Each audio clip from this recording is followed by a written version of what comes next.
কাত্তান এবং ইয়াজিদ ইবনে রুমান সরাসরি ওমর রাদিয়াল্লাহু আনহু সাক্ষাৎ পাননি, কিন্তু এটা হাদিসের বিশুদ্ধতার মধ্যে কোনো সমস্যা হবে না, এটাকে বিচ্ছিন্ন ধরা হবে না। কারণ এটা তারা এই পরিমাণ বিপুল পরিমাণ মানুষ থেকে এটা তারা লাভ করেছেন এই সংক্রান্ত বর্ণনা, যারা সরাসরি ওমর থেকে এটা দেখেছেন। সুতরাং এখানে সুনির্দিষ্ট একজন ব্যক্তি লাগবে না যে এটার সনদ বয়ান করবে, বরং গোটা মদিনায় এর সনদ বয়ান করবে। তো সুতরাং দেখা যাচ্ছে যে যারা হাদিস শাস্ত্র সম্পর্কে অজ্ঞ তাদের কাছে সূত্র বিচ্ছিন্ন মনে হলো। যেহেতু শাস্ত্রের আলোকে আলোচনা, সুতরাং মূলনীতির আলোকে আমরা স্পষ্ট দেখালাম যে এটা সূত্র বিচ্ছিন্ন নয়, বরং এটা মুত্তাসিল হিসাবে ধর্তব্য হবে। দ্বিতীয় হলো ইমাম ইয়াহইয়া ইবনে সাঈদ আল কাত্তান রাহমাতুল্লাহ আলাইহি, তিনি যেন তেন ব্যক্তিত্ব নন, তিনি জরাতে আদিল শাস্ত্রের ইমাম, অর্থাৎ যার মতামত নিয়ে আমরা অন্যদেরকে মেপে থাকি। এবং তার ব্যাপারে জরাতে আদিল শাস্ত্রে স্পষ্ট লেখা আছে যে তিনি যার তার থেকে হাদিস রিওয়ায়াত করেন না। যেমন তাহদিবুত তাহদিব ৪র্থ খণ্ড ৩৫৭ পৃষ্ঠা, তাহদিবুল কামাল ৩১ নম্বর খণ্ড ৩২৯ পৃষ্ঠা, এখানে ইমাম এজিল সূত্রে লেখা আছে বসরিয়ুন থিকাতুন নাকিয়ুল হাদিস কানা লা ইউহাদ্দিসু ইল্লা আন থিকা। ইমাম ইয়াহইয়া ইবনে সাঈদ আল কাত্তান তিনি শুধু সিকা রাওয়ীদের থেকে হাদিস বয়ান করেন, যার তার থেকে বয়ান করেন না। একইভাবে আসিকাত কিতাব ৭ম খণ্ড ৬১১ পৃষ্ঠা, তাহদিবুত তাহদিব ৪র্থ খণ্ড ৩৫৭ পৃষ্ঠা, ইকমালু তাহদিবিল কামাল ১২ নম্বর খণ্ড ৩১৩ পৃষ্ঠা, তাহদিবুল কামাল ৩১ নম্বর খণ্ড ৩২৯ পৃষ্ঠা, এগুলোতে স্পষ্ট লেখা আছে যে ওয়া আমানা ফিল বাহসি আনিন নাকলি ওয়া তারাকা দুআফা। ইমাম ইয়াহইয়া ইবনে সাঈদ আল কাত্তান তিনি হাদিস শাস্ত্র বয়ান করার ক্ষেত্রে তিনি গভীরভাবে কাজটা করেন, তিনি যায়িফ রাওয়ীদেরকে পরিহার করেন। একইভাবে ইমাম আহমদ বিন হাম্বলের একাধিক মত আমরা বর্ণনা করতে পারবো এক্ষেত্রে, যেমন আল জারহ ওয়াত তা'দীল ইবনে আবি হাতিম ১ম খণ্ড ২৩২ পৃষ্ঠা, সেখানে ইমাম আহমদ বিন হাম্বল সূত্রে আছে, তিনি বলেছেন মা রাআইনা মিসলা ইয়াহইয়া ইবনে সাঈদ ফি হাদা শা'n ইয়ানি ফি মারিফাতিল হাদিস ওয়া রুওয়াতিহি ওয়া কানা সাহিব হাদা শা'n। আমরা ইয়াহইয়া ইবনে সাঈদের মতো ব্যক্তি এই শাস্ত্রে দেখিনি, অর্থাৎ হাদিস জানা এবং হাদিসের বর্ণনাকারীদের ব্যাপারে জানা, তিনি এই ব্যাপারে বিশেষ পাণ্ডিত্যের অধিকারী ছিলেন। এরকম আরো বহুত মতামত দেখানো সম্ভব। যেমন তিনি অন্যত্র এটাও আছে, তিনি বলেন আল জারহ ওয়াত তা'দীল ইবনে আবি হাতিম ১-২৩২ পৃষ্ঠায় এই মন্তব্য আছে যে কানা ইয়াহইয়া আবসারাহুম বির-রিজাল ওয়া আনকাহুম হাদিসা। ইয়াহইয়া রিজাল সম্পর্কে সবচেয়ে বেশি সূক্ষ্মদর্শী এবং তিনি হাদিসগুলো খুব স্বচ্ছভাবে বর্ণনা করে থাকেন। তো সুতরাং তিনি যার তার থেকে হাদিস বর্ণনা করবেন না, এটা স্পষ্ট বিষয়। এবং এখানে তো যার তার থেকে করার প্রশ্নই আসছে না, কারণ এখানে যেহেতু গোটা মদিনাবাসী এই ব্যাপারে প্রত্যক্ষ সাক্ষী। ৩ নম্বরে যদি আমরা তর্কের খাতিরে এটাকে মুরসাল বলিও, তবু এই জাতীয় মুরসালরা সকলের মতে গ্রহণযোগ্য। যেমন হাফিজ ইবনুল কাইয়িম রাহিমাহুল্লাহর স্পষ্ট মন্তব্য আছে জাদুল মাআদ কিতাবে ১ম খণ্ড ৩৬৭ নম্বর পৃষ্ঠায়, والمرسل إذا اتصل به عمل وعضده قياس أو قول صحابي أو كان مرسله معروفا باختيار الشيوخ ورغبته عن الرواية عن الضعفاء والمتروكين ونحو ذلك مما يقتضي قوته عمل به। মুরসালের সঙ্গেও যদিও আমরা এটা মুরসাল বলছি না, তবে তর্কের খাতিরে যদি এটাকে মুরসাল ধরিও, সেই ক্ষেত্রে মন্তব্যটা উল্লেখ করছে যে মুরসালের সঙ্গে যদি আমল যুক্ত হয়, অর্থাৎ উম্মত এভাবে আমল করে, অথবা তিনি আরো পয়েন্ট আনলেন যে যদি এখানে মুরসালটা যার থেকে এসেছে, অর্থাৎ মুরসিল যিনি, তিনি যদি এ ব্যাপারে পরিচিত হন যে তিনি শায়খ খুব সুন্দরভাবে নির্বাচন করেন এবং বর্ণনা করার ক্ষেত্রে যায়িফ রাওয়ী মাতরুক রাওয়ীদেরকে তিনি পরিহার করে চলেন, তাহলে সেই ক্ষেত্রে মুরসালের আলোকে আমল করা হবে। এবং এটা ফুকাহায়ে কেরামের নিকট গ্রহণযোগ্য মূলনীতি। আল ইহকাম ফি উসুলিল আহকাম আমিদের কিতাবের মধ্যে স্পষ্ট আছে যে জাতীয় মুরসাল এটা ফাকাবিলাহু আবু হানিফা ওয়া মালিক ওয়া আহমদ ইবনে হাম্বল ফি আশহারি রিওয়ায়াতাইন আনহু। ইমাম আবু হানিফা গ্রহণ করেন, ইমাম মালিক গ্রহণ করেন, ইমাম আহমদ বিন হাম্বলের একটা প্রসিদ্ধ মত যেটা তার আলোকে দেখা যায় তিনিও গ্রহণ করেন। ঈসা ইবনে আবান রাহিমাহুল্লাহ তিনি একটু ভাগ করেন, তিনি শুধু فصل عيسى بن أبان فقبل مراسيل الصحابة والتابعين وتابعي التابعين ومن هو من أئمة النقل مطلقا دون من عدا هؤلاء। তিনি সাহাবীদের মুরসাল গ্রহণ করেন, তাবেঈদেরটা করেন, তাবেঈদেরটা করেন, এবং যারা হাদিস শাস্ত্রের ইমাম তাদেরটা করেন, অন্যদেরটা করেন না। এটা মেনে নিলেও সমস্যা নেই, কারণ ইমাম ইয়াহইয়া আল কাত্তান তিনি হাদিস শাস্ত্রের ইমাম, আর তিনি যে ক্যাটাগরি বর্ণনা করেছেন এই ক্যাটাগরির মধ্যে আছেন। আর ইমাম শাফিঈর মত প্রসিদ্ধ, এটা আল ইহকাম কিতাবের মধ্যে আছে, একইভাবে নুজহাতুন নাজার ফি তাওদীহ নুখবাতিল ফিকার সেখানেও আছে। ইমাম শাফিঈ রাহমাতুল্লাহ আলাইহির বক্তব্যের মধ্যে স্পষ্ট দেখা যাচ্ছে যে তিনি বলেছেন যে মুরসাল যদি সাহাবীর মুরসাল হয় তাহলে তো গ্রহণযোগ্য, আর যদি এমন মুরসাল হয় আও মুরসালান قد اسنده غير مرسله او ارسله راو اخر يروي عن غير شيوخ الاول او عضده قول صحابي او قول اكثر اهل العلم او ان يكون المرسل قد عرف من حاله انه لا يرسل عمن فيه علة من جهالة او غيرها كمراسيل ابن المسيب فهو مقبول والا فلا، ووافقه على ذلك اكثر اصحابه والقاضي ابو بكر وجماعة من الفقهاء। ইমাম শাফিঈ রাহিমাহুল্লাহর মন্তব্য হচ্ছে যদি সাহাবীর মুরসাল না হয়ে এমন মুরসাল হয় যে মুরসালের সঙ্গে কিছু বিষয় যুক্ত থাকে, যেমন তিনি একটা উদাহরণ দিয়েছেন, যদি অধিকাংশ আহলে ইলমের বক্তব্য এর পক্ষে সমর্থন যোগায়, অর্থাৎ তারাও এই মতে পোষণ করেন। অথবা মুরসিলের গুণ হলো তিনি যাত্রার থেকে ইরসাল করেন না, বরং তিনি এমন কারো থেকে ইরসাল করা থেকে নিজেকে বিরত রাখেন যার মধ্যে কোনো দোষ আছে, সে মাঝহুলি হোক, সে অন্য কোনো দোষে দোষী হোক, যেমন ইমাম সাঈদ ইবনে মুসাইয়্যিব রাহমাতুল্লাহ আলাইহি, এগুলো তিনি গ্রহণ করে নেন। এটা আল ইহকাম আমিদি কিতাবের মধ্যেও আছে। একইভাবে ইমাম নাবাবী তার আল মাজমু' শারহুল মুহাদ্দাবের 6 নম্বর খণ্ড 206 নম্বর পৃষ্ঠায় এটা বলেছেন, ইহতাজ্জু শাফিঈ বিল মুরসাল ইযা তাদাদা بأربعة أحد أربعة أمور، إما حديث مسند وإما مرسل من طريق آخر وإما قول صحابي وإما قول أكثر العلماء। তো সময় যেহেতু কম, আমরা সব রেফারেন্স টানছি না, আরো কয়েকটা কিতাবের হাওয়ালা দিয়ে দিচ্ছি। উসুলুল বাজদাউই 171 নম্বর পৃষ্ঠা, আল মানসুর লিজারকাশি, শারহুল উমদা ইবনে তাইমিয়া, তাহযিবুস সুনান আবি দাউদ ইত্যাদি কিতাবের মধ্যে এ ব্যাপারে আলোচনা আছে। এবার আসি, আমরা যদি সালাফি শায়খদের মূলনীতিও মেনে নিই, যেমন শায়খ আলবানী রাহিমাহুল্লাহকে এক্ষেত্রে আমরা উদাহরণ হিসেবে রাখতে পারি। তো শায়খ আলবানী রাহিমাহুল্লাহ প্রসিদ্ধ কিতাব সিলসিলাতুল আহাদিস সহিহা, এটা তো সকলের নিকটে পরিচিত। এখান থেকে 1422 নম্বর বর্ণনাটা আমি খুলে দেখার অনুরোধ করব। সেখানে দেখতে পাবেন আপনারা খুললে যে তিনি যে হাদিসটা বর্ণনা করেছেন একটা মুরসাল হাদিস, কিন্তু তিনি এটার ব্যাপারে মন্তব্য করছেন যে হাযা ইসনাদুন হাসান, এটা একটা হাসান সনদ। তবে ইল্লা আন্নাহু মুনকাতিউন বাইনা সুলাইমান ওয়া ইবনে আমরিন, তবে এটা সূত্র বিচ্ছিন্ন, মুনকাতি কার মাঝে? রাওয়ী সুলাইমান এবং রাওয়ী ইবনে আমরের মাঝে এখানে ইনকিতা আছে, সূত্র বিচ্ছিন্নতা আছে, কোন একজন বাদ পড়ে গেছে। তবে এটার পক্ষে এই তিনি একটা মুরসাল রিওয়ায়াত করে এর পক্ষে একটা যায়িফ হাদিস এনেছেন, যায়িফ রিওয়ায়াত, সেটা এনে তিনি মন্তব্য করছেন যে লাকিন্নাল হাদিসা বিমাজমু'i তারিকাইনি হাসানুন, এই দুটো যায়িফ মিলে এটা হাসান হয়ে গিয়েছে, অর্থাৎ একটা মুরসাল আর একটা যায়িফ। তো মুরসালের পক্ষে তিনি যায়িফ হাদিস পেয়েও এটাকে হাসান হিসাবে সাব্যস্ত করে ফেলেছেন এবং শেষে মন্তব্য করেছেন ফামিসলুহু ইউস্তাশহাদু বিহি, এ ধরনের বর্ণনা দ্বারা এটা দলিল প্রদান করা যায়। ফাল হাদিসু বিহি সহিহুন ইনশাআল্লাহু তাআলা, এর দ্বারা হাদিসটা সহিহ হিসাবে সাব্যস্ত হবে ইনশাআল্লাহু তাআলা। তো শায়খ আলবানী রাহিমাহুল্লাহ এক্ষেত্রে যে কাজটা করলেন, আমরা তো এর চেয়ে আরো মজবুত কাজ করলেন। তিনি একেবারে একটা যায়িফ হাদিস এনে মুনকাতি একটা রিওয়ায়াতকে তিনি হাসান সনদ সাব্যস্ত করে হাদিসটাকে দলিলযোগ্য এবং সহিহ সাব্যস্ত করে ফেললেন। তো এই ব্যাপারে তো আর কোনো কিছু বলার অপেক্ষা রাখে না। তারপর চতুর্থ বিষয় হলো, সব ধারার ইমামগণই মেনে নিয়েছেন যে ওমর রাদিয়াল্লাহু আনহু বিশ্বাগাত তারাবির আদেশ করেছেন। যেমন আমরা উদাহরণ হিসেবে ইমাম শাফিঈকে আনতে পারি 1 নম্বরে, কিতাবুল 1 নম্বর খণ্ড 167 পৃষ্ঠা, মুখতাসারুল মুজানি 34 নম্বর পৃষ্ঠা, তিনি স্পষ্ট বলেছেন ওয়া আহাব্বু ইলাইয়া 20 লিআন্নাহু রুইয়া আন উমর, আমার নিকট বেশি অধিক পছন্দনীয় কারণ এটা ওমর থেকে বর্ণিত হয়েছে। ইমাম তিরমিজি রাহমাতুল্লাহি আলাইহি সুনানে তিরমিজি হাদিস নম্বর 806 দ্বিতীয় খণ্ড 158 নম্বর পৃষ্ঠা, এখানেও আছে وأكثر أهل العلم على ما روي عن عمر وعلي وغيرهما من أصحاب النبي صلى الله عليه وسلم 20 ركعة, অধিকাংশ আহলে ইলম এই মতে পোষণ করেন যে তারাবি 20 রাকাত। কেন? কারণ এটা ওমর থেকে, আলী থেকে এবং নবীর অন্যান্য সাহাবীদের থেকে রাদিয়াল্লাহু আনহুম বর্ণিত হয়েছে। শেখ বিন বাজ রাহমাতুল্লাহি আলাইহি সালাফিদের গ্রহণযোগ্য ব্যক্তিত্ব, আমরা মহব্বত করি, তিনি বলেন মাজমুউল ফাতাওয়া 11 নম্বর খণ্ড 322 নম্বর পৃষ্ঠা, ওয়া সাবাতা আনহুম আন্নাহুম সাল্লু বিআমরিহি 23, তাদের থেকে প্রমাণিত রয়েছে যে তারা ওমরের আদেশে তারা 23 রাকাত নামাজ আদায় করেছেন। শেখ সালেহ আল মুনাজ্জিদ তিনি বলেন জা আল আমরু আন ওমর ইবনুল খাত্তাব রাদিয়াল্লাহু আনহু বিসালাতিল 20 রাকাতান, ওমর রাদিয়াল্লাহু আনহু থেকে 20 রাকাতের ব্যাপারে আদেশ এসেছে। তো সালাফি শায়খ হয়েও তারা বিষয়টা মেনে নিয়েছেন।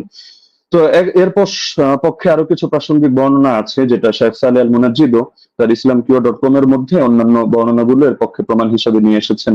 সাইদ বিন ইয়াজিদের বর্ণনা, অন্যান্য বর্ণনা, সেটা আমরা আপাতত টানছি না, সেটা পরবর্তী আলোচনার মধ্যে আমরা আনবো। হ্যাঁ, লাস্ট যে পয়েন্টটা আমি বলবো যে আমরা তো স্পষ্টভাবে দেখালাম যে এর সনদের মধ্যেও দুর্বলতা নেই, মতনের মধ্যেও দুর্বলতা নেই। আর ইমামরা তো স্পষ্টভাবে বলে গিয়েছেন, যেমন খতিব বাগদাদি রাহমাতুল্লাহি আলাইহি এবং হাফিজ ইবনুল কাইয়িম রাহিমাহুল্লাহ বলে গিয়েছেন, কোন হাদিসের উপর যদি উম্মতের আমল থাকে, আল ফাকিহ আল মুতাফাক্কি 1 নম্বর খণ্ড 473 পৃষ্ঠা আর রূহ 21 নম্বর পৃষ্ঠা, তাহলে সেই হাদিসটা অবশ্যই গ্রহণযোগ্য হবে। এক্ষেত্রে আরো স্পষ্ট বক্তব্য আমরা ইমাম সুয়ুতিরটা উল্লেখ করি, তিনি তাদরিবুর রাওয়ী কিতাবের মধ্যে এনেছেন 34 নম্বর পৃষ্ঠা, ইহকামু লিল হাদিস বিসিহহা, হাদিসের ব্যাপারে সহিহ হওয়ার হুকুম দেওয়া হবে ইযা তালাক্কাহুন নাসু বিল কবুল, যখন উম্মত সেটাকে কবুল করে নেবে এবং সেটা গ্রহণ করবে। ওয়া ইল্লাম ইয়াকুন লাহু ইসনাদুন সহিহ, এমনকি যদি তার সহিহ সনদ নাও থাকে তবুও হাদিসটা গ্রহণযোগ্য হবে। এমনকি হাফিজ ইবনে হাজার আসকালানী রাহমাতুল্লাহি আলাইহি আন-নুকাত আলা কিতাব মুকদ্দিমাত ইবনে সালাহর মধ্যে স্পষ্ট এনেছেন, এটা আপনারা আন-নুকাত আলা কিতাব ইবনে সালার মধ্যে প্রথম খণ্ড 494 495 পৃষ্ঠায় পাবেন যে মিন জুমলাতি সিফাতিল কাবুল আল্লাতী লাম ইয়াতাআররাজ লাহা শাইখুনা ইয়াকসিদু জাইনাদ্দিন আল-ইরাকি আন ইয়াত্তাফিকা আল-উলামা আলা আল-আমাল বিমাদলুল হাদিস ফাইন্নাহু ইউকবালু হাত্তা ইয়াজিব আল-আমালু বিহি ওয়াকাদ সাররাহা বিযালিকা জামাআতুন মিন আইম্মাতিল উসুল। হাদিস গ্রহণযোগ্য হয় যে সমস্ত গুণের কারণে, এর অন্যতম একটা গুণ হলো যে আলেমরা এই হাদিসের বক্তব্যের আলোকে আমল করার ব্যাপারে একমত হয়ে যান। তো এরকম যদি হয় তাহলে সেই হাদিসটা অবশ্যই কবুল হয় এবং তার দ্বারা আমল করা আবশ্যক হয়ে যায়। এটা হাদিসের মূলনীতি সংক্রান্ত আলোচনা যারা করেছেন যে ইমামরা, তারা স্পষ্টভাবে এই ব্যাপারে বক্তব্য দিয়েছেন। তো এটা হাফিজ ইবনে হাজার আসকালানী রাহমাতুল্লাহির বক্তব্য। তো আলোচনা আরো দীর্ঘ করা যেত, বাকি সময় যেহেতু সংক্ষিপ্ত, আমরা যে পয়েন্টগুলো টানলাম, তো ব্রাদার রাহুলের মধ্যে থেকে কোনো একটা পয়েন্ট টেনে তিনি যদি দেখাতে পারেন যে না, এই শাস্ত্রের এই মূলনীতিগুলো ভুল বা এর আলোকে এটা প্রমাণিত হয় না, তাহলে আমরা তার প্রতি কৃতজ্ঞ থাকবো যে হাদিস শাস্ত্রের নতুন আরেকটা জিনিস অ্যাড হলো। তো সুতরাং আমরা শাস্ত্রের আলোকে দেখিয়ে দিলাম যে না, ইমাম ওমর রাদিয়াল্লাহু তাআলা আনহু তিনি বিশ রাকাত তারাবির আদেশ করেছেন। জাযাকুমুল্লাহু খাইরান। জি, আপনাকে অনেক অনেক ধন্যবাদ মুফতি আলী হাসান ওসামা। আপনি যথাসময় শেষ করেছেন। বাদ বাকি আমি এখানেও বলে দিই যে 10 সেকেন্ড আমাদের কস হয়েছে। 10 সেকেন্ড ওসামা সাহেব বেশি পেয়েছেন। বাদ বাকি আমাদের এটা নিয়ে কোনো সে নেই আশা করি। যাই হোক, আমরা এখন যাব খণ্ডন পর্বে, এবং খণ্ডন পর্বে প্রথম 15 মিনিট আলোচনা করবেন মুহতারাম ব্রাদার রাহুল হোসেন, এবং আমি আপনার কাছে যাব, আপনি বললে আমি আপনার টাইমটা শুরু করব। আপনি মিউট হয়ে আছেন। জি, একটা স্লাইড আমি পাঠিয়েছি, এটা শো করতে হবে। স্লাইড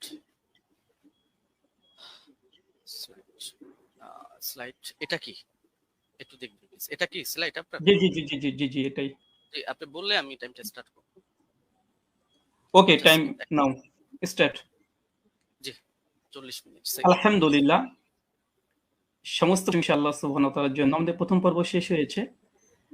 তো মূল বিষয় হচ্ছে, এতক্ষণ আপনারা দেখলেন যে আমাদের উস্তাদজি তিনি তার প্রেজেন্টেশনে 20 রাকাত তারাবির পক্ষে তিনি দলিল উপস্থাপন করেছেন। তবে আমি হতাশ এই জন্য হয়েছি যে 8 রাকাতের পক্ষে আমরা যে হাদিসটা পেশ করেছি মুয়াত্তা মালিক থেকে, মাত্র 4টে সনদের মধ্যে না কোনো দুর্বলতা আছে, না সনদের মধ্যে কোনো রাবির উপরে আপত্তি আছে, না সনদের মধ্যে কোনো ইনকিতা সূত্র বিচ্ছিন্ন হয়েছে।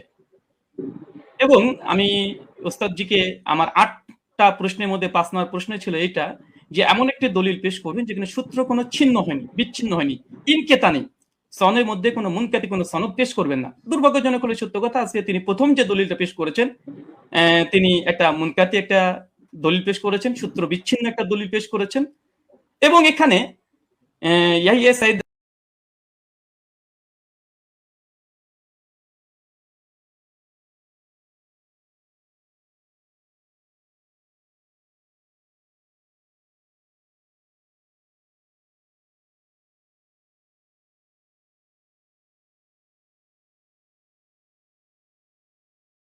কাত্তান থেকে যে রাকাতের আদেশের ওমর বিন খাত্তাব থেকে নিয়ে এসেছে, প্রথমটা সনদটা ইনকিতা আছে, সূত্র বিচ্ছিন্ন। ওমর বিন খাত্তাবের রাদিয়াল্লাহু তাআলা জামানা পর্যন্ত ইয়াহিয়া সাইদ আল কাত্তান পান নাই। আর দ্বিতীয়ত, এই হাদিসের মধ্যে আমার প্রথম আর একটা প্রশ্ন যুক্ত হয়ে যায় যে এখানে কাকে নির্দেশ দিয়েছে, কোন সাহাবীকে, সাহাবীর নাম বলতে হবে। এই পয়েন্টটাকে নোট করে আমি রিবাটাল সেশনে উস্তাদের কাছে জবাব আমি আশা করছি। আমি অবাক হয়েছি, দ্বিতীয় অবাক হচ্ছে এটা যে আমার উস্তাদজি তিনি হাদিসটা মুরসাল হকই অস্বীকার করলেন, এবং তিনি সঙ্গে সঙ্গে কথা বললেন যারা মুরসাল বলে তারা নাকি জ্ঞান পাপী বা জ্ঞান স্বল্প বুদ্ধি যারা আছে তারাই নাকি এই হাদিসটাকে ইনকিতা বলে। চলেন এই হাদিসের প্রথমত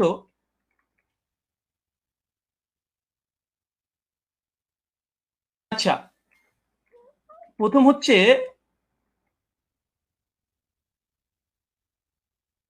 যে দলিলটা পেশ করেছেন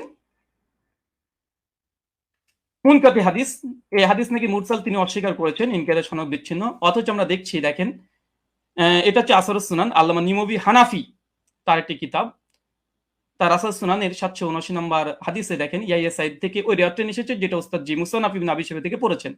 হাদিসটা নিয়ে আসার পরে বলছে ও ইসনাদুহু মুরসাল, তিনি পরিষ্কার দাবি করছেন যে এই সনদ হচ্ছে ইনকিতা ঘটেছে, সনদের মধ্যে বিচ্ছিন্ন ঘটেছে। ইয়াহিয়া সাইদ আল কাত্তান রাহিমাহুল্লাহ তিনি ওমর বিন খাত্তাবের জামানা পাই নাই, আর তিনি এটাকে পুরোটাকে অস্বীকার করে দিলেন। আমি এটা খুব আশ্চর্য হয়েছি। তারপরে যদিও তিনি এখানে কবিন শব্দটা লিখে দিয়েছেন যে যদিও মুরসাল সূত্র বিচ্ছিন্ন তবে নাকি শক্তিশালী।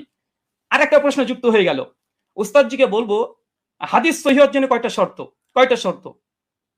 সমস্ত মুসলিম উম্মার ইজমা আছে হাদিস সহিহ হওয়ার জন্য 5টা শর্ত, এবং প্রথম যে শর্ত সে হচ্ছে সনদ মানে একদম মুত্তাসিল হতে হবে। সনদের মধ্যে কোনো যেন বিচ্ছিন্নতা না ঘটে, কোনো ইনকেতা না ঘটে, সূত্র যেন বিচ্ছিন্ন না হয়। এর চেয়ে হাদিস সহিহ হওয়ার জন্য এটা হচ্ছে ইজমাই শর্ত। সে হানাফি বলেন, আহলে হাদিস, শাফি, মালিকি যেই বলেন, সমস্ত উম্মত একমত হাদিস 5টা শর্তে সহিহ হয়। প্রথম শর্ত হচ্ছে ইত্তেসাল হতে হবে, মুত্তাসিল হতে হবে, সনদ যেন একদম কোনো মাঝখান থেকে চেঞ্জ যেন ব্রেক না করে। অবাক হলাম, তিনি এই হাদিস একটা মুরসাল হাদিস তিনি নিজে প্রথমে স্বীকার করে নিয়েছেন কয়েকবার, আবারও স্বীকার করতেও যাচ্ছেন না। অথচ এখানে আসর সুনানে আল্লামা নিউভি হানাফি রাহিমাহুল্লাহ তিনি পরিষ্কার দাবি করে নিয়েছেন এই হাদিসের মধ্যে ইনকেতা ঘটেছে, এটা মুরসাল হাদিস, সূত্র বিচ্ছিন্ন হাদিস। তবে কওয়িন, তবে সনদের যে রাবিগুলো আছে এরা শক্তিশালী। হাদিস সহিহ হওয়ার জন্য যেহেতু রিজাল শাস্ত্রের আলোকে এবং হাদিস শাস্ত্রের আলোকে আমাদের দলিল উপস্থাপন করতে হবে। তো হাদিস সহিহ হওয়ার জন্য ওস্তাদ দেখেছি আমার জানার জন্য প্রশ্ন, বিনয়ের সঙ্গে প্রশ্ন, মানে মুত্তাসিল হওয়া এটা শর্ত কি? শর্ত একটু জানাবেন 5টা শর্তের মধ্যে। আর এই সনদের মধ্যে যে মুত্তাসিল, এই সনদের মধ্যে বিচ্ছিন্নতা ঘটেনি, এটা প্রমাণ পেশ করবেন। চলুন, এই দেখেন ইয়াহিয়া সাইদ আল আনসারীর এই বর্ণনাকে বাংলাদেশের জগৎ বিখ্যাত আমাদের আলী হোসেন ওসামা জিরো ওস্তাদজি হবে আমার জানা মতে, না হলেও রুহানি উস্তাদ হবে। দলিল ও নামাজের মাসাল এই বইটা মোটামুটি 4 জন আলেম মিলে লিখেছে। এক মৌলানা তাহমিদুল মাওলা, আব্দুল মালিক সাহেব, আব্দুল মতিন সাহেব এবং আবু আকাস মৌলানা, 4 জন মিলে বইটাকে রচনা করেছে। এই তারাবির মাসালাতে 410 নম্বর এবং 411 নম্বর পৃষ্ঠাতে এই দলিলটা নিয়ে এসেছে। নিয়ে আসার পরে এই দলিলটাকে সামনে রেখে তিনি বলছেন যে মুসানাফের এই দলিলটা, এই বর্ণনাটির সনদ সহি, তবে ইয়াহিয়া সাইদ যেহেতু হযরত ওমরের যুগ পাননি, আবার কার কাছ থেকে শুনেছেন তাও বলেনি, এই কারণে এটিকে মুনকাতি, সূত্র বিচ্ছিন্ন বলা হয়। তার মানে আমাদের 4 জন সহ লেখা দলিল সহ নামাজের মাসাল এ বইটা, মানে আমরা 5 জনের মত পেয়ে গেলাম মোটামুটি, যে হানাফি ভাইদের এবং দেওবন্দীদের ঘটনারই এই সনদকে মুনকাতি, সূত্র বিচ্ছিন্নটা স্বীকার করে নিয়েছে। যদি এরা যদি মূর্খ হয়, আল্লাহু আলাম বিসব, হতে পারে, আমি এখানে কোনো কমেন্ট করব না। তারপরে তিনি ওসামা উস্তাদজি তিনি যে কথাগুলো বলেছেন টেনে হিসড়ে হাদিসটাকে আবার মানে হাসান করার চেষ্টা করছে। তো মূল কথা সনদের মধ্যে বিচ্ছিন্নতা ঘটেছে এবং হাদিসটার মধ্যে ইনকেতা ঘটেছে। আর বারবার উস্তাদজি বলছে হাদিসটা মুরসাল, আসলে হাদিসটা মুরসাল না মুনকাতি। কারণ এই হাদিসটা মুরসাল হলে নবীর দিকে নিসবত হতো, যখন নবীর দিকে নিসবত না, এটা ওমরের দিকে নিসবত হয়েছে, যে ওমর আদেশ করেছে, তা হাদিসটা মুরসাল নাই, বরং এখানে ইনকেতা বলাটাই বেশি যৌক্তিক। মুনকাতি এই হাদিস, তার জন্য এখানে আরেকটা পয়েন্ট দেখে নিন। মুনকাতি হাদিসের ব্যাপারে উস্তাদজি অনেকগুলোই দলিল উপস্থাপন করলেন এবং বিভিন্ন আলেমদের ফতোয়া তিনি নকল করে বোঝানোর চেষ্টা করছিলেন বারবার, যে দেখেন মুনকাতি হাদিসকে অনেকে হাদিসে বা মুরসাল হাদিসকে অনেকেই সহিহ বলার চেষ্টা করছে, এমনকি শেখ আলবানিও বলার চেষ্টা করেছে, তিনি দলিল উপস্থাপন করেছেন। দেখেন এটা তাইসুল মুস্তাহুল হাদিস, এটা হানাফি আলেম সকলেই মানে, এটা বাংলাদেশ থেকে কওমি ঘরানার তারাই ছাপিয়েছে বইটা, রকমারিতে অ্যাভেলেবেল পেয়ে যাবেন। এখানে দেখেন মুনকাতি হাদিসের উদাহরণ একটা দেওয়ার পরে বলছে মুনকাতি হাদিসের হুকুম কি, বলছে উলামায়ে কেরাম এ বিষয়ে একমত, মানে ইজমা দাবি করছে। বিলুপ্ত রাবি অবস্থা অজ্ঞতা থাকার কারণে মুনকাতি হাদিস যঈফ হিসেবে গণ্য। এখানে একটা সংক্ষিপ্ত সাধারণ শ্রোতার জন্য বলি যে ইয়াহিয়া সাইদ আল কাত্তান তার ওমর বিন খাত্তাবের জামানায় পায়নি, ওমর বিন খাত্তাবের মৃত্যুর প্রায় 40 থেকে 50 বছর পর এই রাবি জন্মগ্রহণ করেছে। ওমর বিন খাত্তাব জামানায় পায়নি। তিনি কিভাবে বলে দিলেন যে ওমরের জামানাতে অমুক ব্যক্তি, আবার নাম উল্লেখ নেই যে কাকে নির্দেশ দিয়েছে, নাম উল্লেখ নেই হাদিসে যে 20 রাকাতের আদেশ করেছে। এখন যদি কেউ দাবি করে যে পাকিস্তানি আমলে ব্রিটিশদের সঙ্গে অমুক ব্যক্তি এবিসি ও দালালি করেছে, আজকের যুগের কোনো মানুষ যদি দাবি করে দেয় অথবা তার যুগও আমি পাইনি, পাকিস্তানি আমল আমি পাইনি, যে দাবি করে দেয়, এই দাবিটা কেমন যৌক্তিক হতে পারে? ঠিক এই হাদিসের সঙ্গে সেটাই ঘটেছে। যিনি বর্ণনা করছেন ওনার সঙ্গে ওমর বিন খাত্তাবের জামানায় তিনি পাননি, ওমর বিন খাত্তাবের মৃত্যুর প্রায় 40 থেকে 50 বছর পর এই ব্যক্তি জন্মগ্রহণ করা হচ্ছে। আর মুনকাতি হাদিসের, এটা মুস্তালাহুল হাদিসের স্পষ্ট দলিল এখানে বিদ্যমান যে মুনকাতি হাদিস এটা যঈফ হয়। আচ্ছা, এরপর একটা দেখেন মুরসাল হাদিস বিষয়েও এই মুস্তালাহুল হাদিসের মধ্যে আসছে পরিষ্কার ভাবে, কি বলছে দেখেন, উসুলবিদের দৃষ্টিতে মুরসাল এর অর্থ ব্যাপক, তাদের নিকটে প্রতিটি মুনকাতি রিওয়ায়াত মুরসাল, মানে এটা ইস্তাহালি হিসাবে অনেকেই মুনকাতিকে মুরসাল ব্যবহার করে ইস্তাহাল হিসাবে, কিন্তু হুকুম হিসাবে নয়। এরপর বলছে দেখেন, সনদের যে কোনো স্তর থেকে রাবি বাদ পড়ুক না কেন, খতিব বাগদাদির অভিমত হচ্ছে এটা। এরপরে হুকুম বলছে, কি বলছে দেখেন, যে প্রকৃতপক্ষে মুরসাল হাদিসে জয়ীফ, যদি উস্তাদজি এটা অস্বীকার করতেন না, এটা মুনকাতে হাদিস না, এটা মুরসাল হাদিস, যদি অস্বীকার করে দিয়েছিলেন, তাদের ঘর থেকে দেখানো হচ্ছে হাদিসটা তারা মুনকাতে স্বীকার করে নিয়েছে, দৈশন নামাজের মাসালাতে মুনকাতে স্বীকার করেছে, আর আসার সুনাতে নিমবি তিনি মুরসাল স্বীকার করে নিয়েছেন। আচ্ছা, তারপরেও যদি ওসমান সাহেব বারবার এটাকে মুরসাল এটা অস্বীকার করেও এটা নিয়েই বারবার আলোচনা করে মুরসাল হাদিস, মুরসাল হাদিসের ব্যাপারে হুকুম কি দিচ্ছে দেখেন, যে প্রকৃতপক্ষে মুরসাল হাদিসের জয়ীফ এবং বর্জনীয়, পরিষ্কার। আচ্ছা চলেন, এটা সহিহ মুসলিম মুকদ্দমা উঠে দেখবেন, মুকদ্দমা উঠে দেখবেন, এটা ইসলামিক সেন্টার থেকে ছাপানো, আরবিটাও আপনারা ভালোভাবে পড়তে পারবেন। এবং এখানে ইমাম মুসলিম রাহিমাহুল্লাহ তিনি পরিষ্কার মুরসাল হাদিসের একটা বাব কায়েম করেছে। বাব কায়েম করার পরে ইমাম মুসলিম সহিহ মুসলিম রচনার পূর্বে মুকদ্দমা শুধু উসুলে হাদিস দিয়ে তিনি একদম পালাতে রেখেছেন। তার মধ্যে মুরসাল আলোচনা করতে গিয়ে তিনি বলছেন যে মুরসাল রিওয়ায়াত হাদিস সময়ের ব্যাপারে আমাদের মুহাদ্দিসদের মানে মুহাদ্দিসগণের কেরামের অভিমত হচ্ছে মুরসাল হাদিস হুজ্জাত দলিল হিসেবে পরিগণিত হবে না। মানে কোন হাদিসের সনদের মধ্যে যদি বিচ্ছিন্ন ঘটে, যেটা আমাদের উস্তাদ যে আজকে দলিল পেশ করেছে, তাহলে সেটা কোনোভাবে হিসেবে গ্রহণযোগ্য নয়। সর্বশেষে বলছে ফলে তা মুরসাল হওয়ার সম্ভাবনায় আমাদের নিকটে হুজ্জত বা দলিল হিসেবে পরিগণিত হবে না। এবং ইমাম মুসলিম রাহিমাহুল্লাহ তিনি বলছেন মুরসাল হাদিস হোক, সনদ যদি বিচ্ছিন্ন ঘটে যায়, এই হাদিস সহিহ নয়, এটা বর্জনীয়, এটা যায়িফ, এটা মারদুদ। এবং হাদিস সহিহ অর্জনের যে 5টা শর্ত, ইজমা আছে, এরপরে ইজমা দাবি করলাম, ইজমা আছে। প্রথম শর্ত হচ্ছে যে মুত্তাসিল হতে হবে। আচ্ছা, এখানে দেখেন উনি আলবানী রাহিমাহুল্লাহর এই সুলাইমান আর তাউসের একটা রিওয়ায়াত নিয়ে এসে বলছেন যে আলবানী দেখো তোমাদের ঘরে আলবানী একটা মুরসাল হাদিসকে হুজ্জাত গ্রহণ করে নিয়েছে। আমি একই টিট ফর ট্যাট দিয়ে দিলাম উস্তাদজিকে যে দেখেন আপনাদের দলিল নামাজের মাসাল বইয়ে আহলে হাদিসদের একটা দলিল খণ্ডন করতে গিয়ে এখানে মৌলানা আব্দুল মালিক সাহেব, আব্দুল মতিন সাহেব এবং তামহিদুল মাওলা সাহেব, আরো 4 জন বড় বড় বিজ্ঞ ওলামা, তারা কি বলছে, এই হিসাবে সুলাইমান ও তাউসের মাঝে আরেকটি বিচ্ছিন্নতা সৃষ্টি হয়েছে, মানে সূত্র বিচ্ছিন্ন হয়েছে, যার কারণে হাদিসটা হাসান মানে সহিহ তদুর কিবা হাসান হওয়া দুষ্কর হয়ে পড়েছে। এটা আমাদের দেওবন্দি বাংলাদেশি ওলামা মাশায়েখ যারা আছেন, বিশেষ করে কওমি ঘরানার, তাদের যারা লিখেছে ওটা একদম সকলে মাথার ওপরে তারা। তা আলবানী যেমন দলিল দিয়েছিল, আমি পাল্টা একটা দলিল দিয়ে দিলাম। আচ্ছা, এই হচ্ছে। আচ্ছা, এখানে আরেকটা দলিল তিনি যেহেতু ইয়ে সাইদ আল আনসারি থেকে একটা হাদিস মাত্র দিয়েছে, তবে বিন বাজ রাহিমাহুল্লাহ ফতোয়া পড়তে গিয়ে তিনি আরেকটা রিওয়ায়াত পেশ করেছেন, সেটা হচ্ছে ইয়াজিদ বিন রোমান থেকে। দেখেন 2 নম্বর যে দলিলটা দিয়েছে একই অবস্থা, ইয়াজিদ বিন রোমানের দলিলটাও এটাও ইনকেতা, সনদ বিচ্ছিন্ন হয়েছে। এবং আমার চ্যালেঞ্জ ছিল উস্তাদজিকে, বা আমার অনুরোধ ছিল যে উস্তাদজি এমন একটা দলিল পেশ করবেন যার মধ্যে কোনো বিচ্ছিন্নতা ঘটেনি, কোনো ইরসাল হয়নি, এবং এমন একটা হাদিস পেশ করলেন যে হাদিসে কাকে যে আদেশ করা হয়েছে তার নাম উল্লেখ নেই, অথচ মুয়াত্তা মালিক আলহামদুলিল্লাহ সনদের মধ্যে কোনো ইরসাল নেই, ইনকেতা ঘটেনি, সনদের মধ্যে কোনো রাবির উপরে জাররা পরিমাণে কোনো জারা নেই, সনদে কোন ব্যক্তিকে কোন সাহাবী ওমর বিন খাত্তাব 8 টাকা তারাবির আদেশ করেছে সেটাও মজুদ আছে, আলহামদুলিল্লাহ। কিন্তু আমাদের উস্তাদজি 15 মিনিট সময় নিয়ে তিনি মাত্র একটা দলিল পেশ করেছেন, বিন বাজের ফতোয়াতে এই ইয়াজিদ বিন রোমানের এর অর্থে চলে এসেছে। এটাই একই অবস্থা। কি বলছেন দেখেন, দৈশন নামাজের মাসালাতেই বলছে, কি বলছে, এটিও একজন তাবির সাক্ষ্য, মুহাদ্দিসগণের পরিভাষা অনুযায়ী বা এটাকে মুনকাতি মুরসাল বলা হয়, কারণ ইয়াজিদ ইবনে রোমান হযরত ওমরের যুগ পাননি। একই সমস্যা, এটাকে যঈফ বলা উচিত নয়। তারপরে মাসলাকে আহনাফের নিকটে যেহেতু মুরসাল হাদিস হুজ্জাত, যঈফ হাদিস হুজ্জাত, ফজিলতের ক্ষেত্রে যঈফ হাদিস হুজ্জাত, তার মানে এখান থেকে বোঝা গেল যে আহলে হাদিসরা যে দলিল পেশ করেছে আলহামদুলিল্লাহ এর মধ্যে কোনো বিচ্ছিন্নতা নেই। আমাদের হানাফি ভাইদের পক্ষ থেকে যে দলিলটা আমরা পেয়েছি প্রথম পর্বেই, কারণ প্রথম দলিল মানে মজবুত দলিল দেয় মানুষ, প্রথম যেটা দেয় সেটা মজবুতই দেয়, কিন্তু দুর্ভাগ্য সনদের মধ্যে বিচ্ছিন্নতা ঘটে গেছে, সনদের মধ্যে ইনকেতা ঘটে গেছে, মাকড়সার জালের মতো দুর্বল একটা সনদ দিয়ে এটাকে আজকে দাবি হিসেবে দলিল পেশ করা, ওস্তাদজির কাছে আমি বিষয়টা একটু কেমন ভাবে মনে হচ্ছে, যেটা কেমন ঘটে গেল, যে প্রথম সনদেই এরকম একটা ঘটনা ঘটে যাবে। আচ্ছা, 2 নম্বর, আমার উস্তাদজি জাস্ট 2টো দলিলই পেশ করেছে তার প্রেজেন্টেশনে, 2টো দলিল এখানে আমি খণ্ডন করেছি। তাছাড়া তিনি আদার্স যে কথা না, তিনি তেমন কোনো কথা বলেনি, 2টো হাদিস নিয়ে, আর মুনকাতে হাদিস হুজ্জাত বা মুরসাল হাদিস হুজ্জাত তিনি এই বিষয়ে কথা বলতে চেয়েছেন। আমিও দেখিয়েছি যে ইমাম মুসলিমের নিকটে মুরসাল মুনকাতে হাদিস মানে গ্রহণযোগ্য নয়।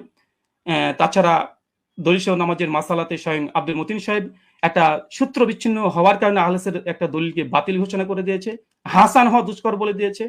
আর তৃতীয়ত মুস্তালাহুল হাদিসের গ্রন্থে যেগুলো লেখা আছে যে মুনকাতি হাদিস বা মুরসাল হাদিস সূত্র বিচ্ছিন্নতা হওয়ার কারণে কার কাছ থেকে শুনেছে এটা যেহেতু আমাদের কাছে জানা নেই, এই জন্য এই হাদিসটা মুহাদ্দিসদের নিকটে এটা যায়িফ, এটা মারদুদ।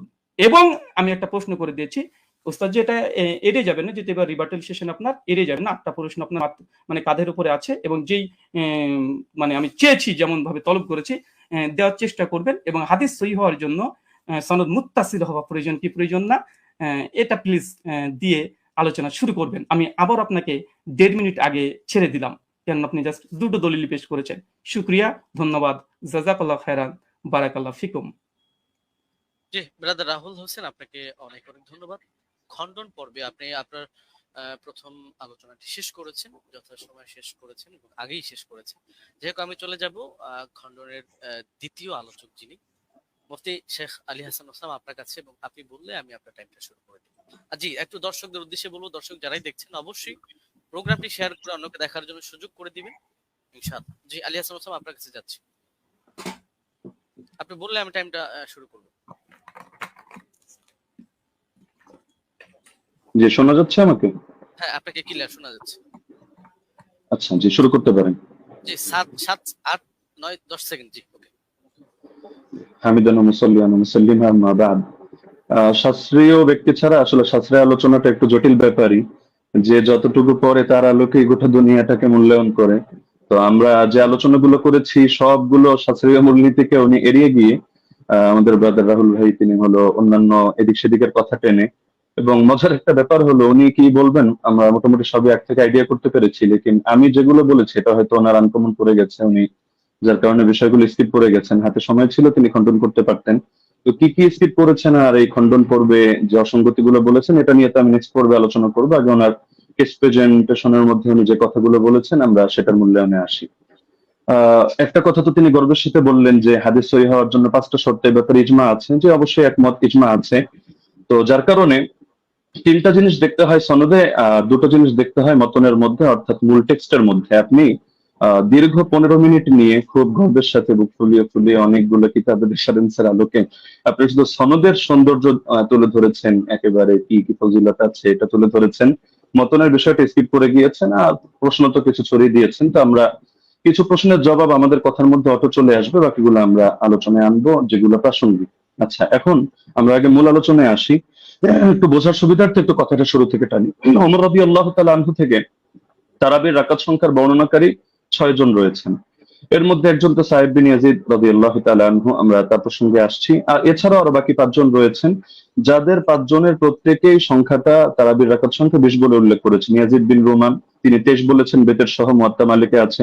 আব্দুল আজিজ বিন রুফাই 20 বলেছেন, মুসান্নাফ ইবনে আবি শাইবা আছে। উবাই বিন কাব 20 বলেছেন, মুসনাদে আহমদ বিন মানিতে আছে। ইয়াহইয়া ইবনে সাঈদ 20 বলেছেন, আমরা আগে উল্লেখ করেছি। মুহাম্মদ বিন কাব কুরাজি 20 বলেছেন, কিয়ামুল লাইল মারওয়াজির মধ্যে আছে, ইত্যাদি। এখন বাকি থাকলো শুধু সাহেব বিন ইয়াজিদের কথা। সাহেব বিন ইয়াজিদ থেকে তার 3 জন শাগরেদ এই বিষয়ক হাদিস বর্ণনা করেছেন। একজন হলো ইয়াজিদ বিন খুসাইফা, তিনিও 20 বর্ণনা করেছেন, সুনানে কুবরা বাইহাকিতে আছে। দ্বিতীয় হারিস বিন আব্দুর রহমান বিন আবি যুবাব, তিনি 23 বর্ণনা করেছেন, অর্থাৎ বেতের সহ, এটা মুসান্নাফে আব্দুর রাজ্জাকে আছে। আর 3 নম্বর হলো মোহাম্মদ বিন ইউসুফ, যে সূত্রটা টেনে তিনি গর্বের সাথে বলেছেন যে একমাত্র আমরা একটা দলিল দিলাম, বাকি দলিলগুলো আমরা পরে আনবো। বাস্তব কথা হলো ওমর রাদিয়াল্লাহু আনহু 11 আদেশ করেছেন এই মর্মে, অন্য কোনো বিশুদ্ধ দলিল তিনি আদৌ আনতে পারবেন কিনা এটাই চিন্তার বিষয়। তো এখন যে মোহাম্মদ বিন ইউসুফ সূত্রে তিনি আনলেন, সেই মোহাম্মদ বিন ইউসুফ থেকে এই সংক্রান্ত হাদিসটা বর্ণনা করেছেন 5 জন। এখন 5 জনের মধ্যে রেওয়ায়েতে কারোর সাথে কারোর মিল নেই, এক একজন এক এক ভাবে রেওয়ায়েত করেছেন। এর মধ্যে সবচেয়ে মজার বিষয় হলো তিনি যে সনদটা এনেছেন, এখানে তো ইমাম মালিক রাহমাতুল্লাহ আলাইহি তার সূত্রে বয়ান করেছেন 11 রাকাত। এরকম আরো 2-1টা বর্ণনা আছে, কিন্তু দেখা যাচ্ছে মোহাম্মদ বিন ইসহাক রাহমাতুল্লাহ আলাইহি তিনি বর্ণনা করেছেন এই মোহাম্মদ বিন ইউসুফ থেকে 13 রাকাতের কথা, যেটা মুসনাদে আহমদ বিন মানিতে আছে। এছাড়া দাউদ বিন কায়েস রাহমাতুল্লাহ আলাইহি তিনি এবং আরো অনেকে 21 রাকাতের কথা বর্ণনা করেছেন, যেটা মুসান্নাফে আব্দুর রাজ্জাকে বিশুদ্ধ সনদে আছে। যদি এটা সনদ নিয়ে চ্যালেঞ্জ করে আমরা তাহলে সনদের আলোচনায় আসবো। তো দেখা যাচ্ছে মতনের মধ্যে মিল নেই, মতনের মধ্যে এখানে সমস্যা বিদ্যমান। সব শাগরেদরা বলছে একভাবে, কিন্তু মোহাম্মদ বিন ইউসুফ থেকে এসে দেখা যাচ্ছে যে এখানে সনদের মধ্যে যদিও যারা বয়ান করেছেন সনদের বিশুদ্ধতা আছে, এটা নিয়ে আমি আপত্তি করছি না, কিন্তু হাদিস সহিহ হওয়ার জন্য যদি 5টা শর্ত, শুধু সনদ ঠিক থাকলেই হবে না। এমন বহুত হাদিস আছে সনদ সুন্দর কিন্তু তার ইসের মধ্যে মতনের মধ্যে সমস্যা আছে। তো এখানে মতনের মধ্যে যে ঝামেলাটা হয়েছে এটাকে ইস্তেরাব বলে। ইস্তেরাব মানে হলো যে কোথায় 21 রাকাতের কথা আর কোথায় হলো 11 রাকাতের কথা, আবার কোথায় 13 রাকাতের কথা। যদিও 13 নিয়ে একটা ব্যাখ্যা ওনারা দাঁড় করানোর চেষ্টা করেন ধারণাপ্রসূত ভাবে, তো সেটা আপাতত বাদই দিলাম। তো 21 রাকাত আর 11 রাকাত সম্পূর্ণ ভিন্ন কথা, কিন্তু মূল বর্ণনাকারী একজন। তো এখন হাদিসের মধ্যে যদি ইস্তেরাব করে দেওয়া হয় তাহলে হাদিসটা দুর্বল হয়ে যায়। এটা তাদরিবুর রাওয়ি বিশারহি তাকরিবুন নাওয়াবী পৃষ্ঠা 133 এর মধ্যে স্পষ্টভাবে লেখা আছে, আল ইস্তেরাব ইউজিবু দাফাল হাদিস। তাহলে স্পষ্ট এটা যে এখানে বর্ণনাকারী যারা রয়েছেন তারা যদিও সহিহ মানের, কিন্তু মতনের মধ্যে মুস্তারিব ইস্তেরাব থাকার কারণে হাদিসটা গর্বের সাথে যদিও সহিহ বলার চেষ্টা করছেন, কিন্তু হাদিসটা মতনগত কারণে এটা সহিহ না, বরঞ্চ এটা যায়িফ হাদিস। এটা হেলাউ সুনানের মধ্যে 7ম খন্ড 145 146 স্পষ্টভাবে লম্বা চওড়া আলাপ আছে। শেখ জাফর আহমদ উসমানী রাহমাতুল্লাহি আলাইহি লিখেছেন, হাদা আসারুন মুস্তারিবুল মাতনি উখতুলিফা ফীহি আলা মুহাম্মদ ইবনে ইউসুফ। বলতে বলতে তিনি গিয়ে শেষে জানাচ্ছেন, ওয়া হাদা ইখতিলাফুন ইউসবিতুল ইহতিজাজ বিল আসার। এই জাতীয় ইস্তেরাব থাকলে এটা আসর দিয়ে আর দলিল দেওয়া যায় না, এটা দলিল অযোগ্য হয়ে যায়। তো এখানে ভুলটা কে করেছেন? ভুলটা মূলত ইমাম মালিকও করেননি, ইয়াহইয়া ইবনে সাঈদ ফাত্তানও করেননি। ভুলটা হয়েছে এখানে, অসঙ্গতিটা প্রকাশ পেয়েছে মোহাম্মদ বিন ইউসুফ থেকে। যদিও তিনি উচ্চ পর্যায়ের রাবী, কোনো সন্দেহ নেই, কিন্তু এক এক সময় তিনি এক এক ভাবে বয়ান করেছেন। তো যার কারণে জিনিসটা এটা দুর্বলের প্রমাণিত হয়ে গিয়েছে। আচ্ছা, দ্বিতীয় পয়েন্ট হলো যে হাদিসের বর্ণনাকারী যারা, তাদের আমলই তো এর খেলাফ। ইমাম মালিক রাহমাতুল্লাহ আলাইহির আমল দেখা যাচ্ছে যে তিনি 8 রাকাতের পক্ষে না। সাইব বিন ইয়াজিদ তার আমলও এর খেলাফ। হলো বাইহাকি মারিফাতুস সুনান ওয়াল আসার কিতাবে 4th খণ্ড 42 নম্বর পৃষ্ঠা 5409 নম্বর রিওয়ায়েতে আছে, عن سعيد بن يزيد قال كنا نقوم في زمان عمر بن الخطاب ب20 ركعة والوتر। আমরা ওমরের জামানায় 20 রাকাত তারাবি পড়তাম এবং আমরা বিতর নামাজ আদায় করতাম। তাহলে দেখা যাচ্ছে তার আমলও এর খেলাফ। একইভাবে যাকে আদেশ করলেন সে উবাই বিন কাবের আমলও ছিল এর খেলাফ। এটা আল হাদিসুল মুখতারা জিয়া মাকদিসের গ্রন্থ 1161 নম্বর রিওয়ায়াত, সেখানে স্পষ্ট আছে, আন উবাই ইবনে কাব আন্না উমারা আমারা উবাইয়ান আন ইউসাল্লিয়া বিন নাস ফি রমাদান। এই হাদিসের শেষে গিয়ে স্পষ্ট আছে, ফাসাল্লা বিহিম 20 রাকাতান, তিনি মানুষদেরকে নিয়ে 20 রাকাত নামাজ আদায় করলেন। তাহলে এটা তো সম্ভব না, খলিফা তাকে আদেশ দিবে একটা আর তিনি খলিফার আদেশ লঙ্ঘন করে করবেন আরেকটা। তার মানে খলিফার আদেশই ছিল 20 রাকাত।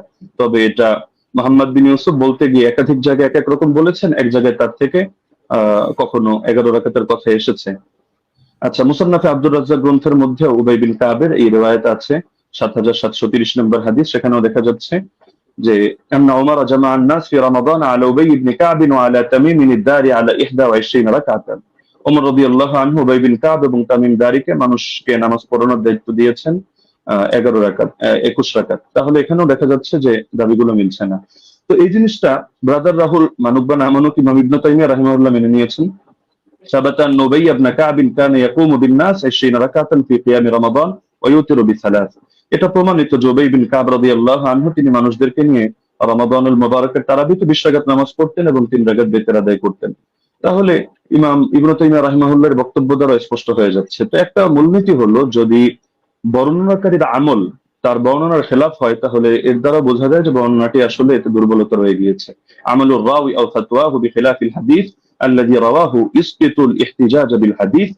এটা আমরা যেহেতু সময় কম, আমরা শুধু রেফারেন্স গুলো দিয়ে দিচ্ছি, আপনারা ক্রস চেক দিয়ে নিতে পারেন। কাশফুল আসরার 3 নম্বর খণ্ড 63 পৃষ্ঠা, উসুলুস সারাফসি 2 নম্বর খণ্ড 5 নম্বর পৃষ্ঠা, আল কাফি 3 নম্বর খণ্ড 1354 পৃষ্ঠা, আল ফুসুল ফিল উসুল 3 নম্বর খণ্ড 203 নম্বর পৃষ্ঠা, আত তাকরীর ওয়াত তাহবীব 2 নম্বর খণ্ড 266 পৃষ্ঠা, আত তাওবীহ 2 নম্বর খণ্ড 25 নম্বর পৃষ্ঠা, ফাওয়াতিহুর রাহমুদ 2 163, কাওয়াইদ ফি উলুমিল হাদিস 202 নম্বর পৃষ্ঠা, শারহুল মানাব 661, আল বাহরুল মুহিত 3 নম্বর খণ্ড 246 পৃষ্ঠা, আল ইহকাম বিল আমিদি 2 নম্বর খণ্ড 165 নম্বর পৃষ্ঠা। এমনকি গায়রে মুকাল্লিদ আলেম শেখ ইব্রাহিম শিয়ালকুটি রাহিমাহুল্লাহ তিনিও এটা স্পষ্ট স্বীকার করেছেন ইনারাতুল মাসাবি গ্রন্থে, যেটা তারাবি শীর্ষক 29 নম্বর পৃষ্ঠায়, अगर रावी का अमल उसकी रिवायत के खिलाफ हो तो उसकी रिवायत काबिल अमल ना होगी।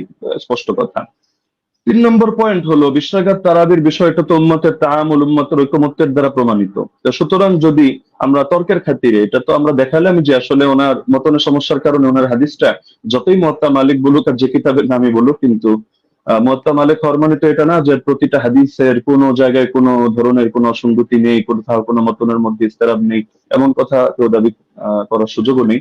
তো যদি কেউ দাবি করেও থাকে যে তিনি একসময় 11 রাকাত আদেশ করেছিলেন তর্কের খাতিরে মানলেও তাহলে ইমামরা ব্যাখ্যা দিয়ে গিয়েছেন, যেমন ইমাম ইবনে আব্দুল বার মালিক রাহমাতুল্লাহ আলাইহি ব্যাখ্যা দিয়েছেন যে এটা মানসুখ। শুরুতে হয়তো তিনি 11 রাকাতে দিয়েছিলেন, এরপর তিনি 21 রাকাতের কথা বলেছেন। এটা আল ইস্তিযকার 2 নম্বর খন্ড 68 নম্বর পৃষ্ঠায় আছে। একইভাবে ইমাম বাজি রাহিমাহুল্লাহ তার মন্তব্য একই, আল মুনতাকা 2 নম্বর খন্ড 208 নম্বর পৃষ্ঠা। ইমাম আদাউই, ইমাম ইবনে হাবিব তারাও বলে গিয়েছেন, যেটা হাশিয়াতুল আদাউই আলা কিফায়াতুত তালিব 1 নম্বর খন্ড 353 নম্বর পৃষ্ঠার মধ্যে বিদ্যমান আছে। মজার বিষয় হলো এই কারণেই ব্রাদার রাহুল যে মত পোষণ করুক না কেন, 4 মাযহাবের কেউই 8 রাকাত সুন্নাত হওয়ার ফতোয়া প্রদান করেননি। তো যার কারণে 4 মাযহাবের 4 ইমাম যখন আপনারা 20 রাকাতের মতামত দিচ্ছেন, বিশেষ করে ইমাম মালিক থেকে 2টা মত আছে, 20 আছে, 130 আছে, লেকিন এটা তো স্পষ্ট 8 এর কথা কেউ বলছেন না। এবং 8 এর নামে যেটা চালানো হয় সালাফি ভাইরা কেউ কেউ চালায়, তো সেটা প্রমাণিত না। কেন প্রমাণিত না এটা যদি চ্যালেঞ্জ করে আমরা উনি সেই রেফারেন্স টানলে জবাবে আসবো, না হলে শুধু শুধু জবাব দিয়ে সময় বাড়িয়ে লাভ নেই। তো মূলনীতি হলো ইমাম ইবনে রাজব হাম্বলি রাহমাতুল্লাহ আলাইহি লিখেছেন তার ফাদলুল ইলমিস সালাফ আলা ইলমিল খালাফ পৃষ্ঠা 83 এর মধ্যে, فأما ما اتفق على تركه فلا يجوز العمل به لأنهم ما تركوه إلا على علم أنه لا يعمل به। ইমামরা যদি একমত হয়ে যায় যে হাদিসটা এটা তরক করা হচ্ছে, অর্থাৎ তারা কেউ এর আগে ফতোয়া দিচ্ছেন না, আমল করছেন না, তাহলে সেটা আসলে মজবুত থাকে না এবং তার মধ্যে বিভিন্ন দুর্বলতা তৈরি হয়ে যায়, সেটা দলিলযোগ্য হয় না।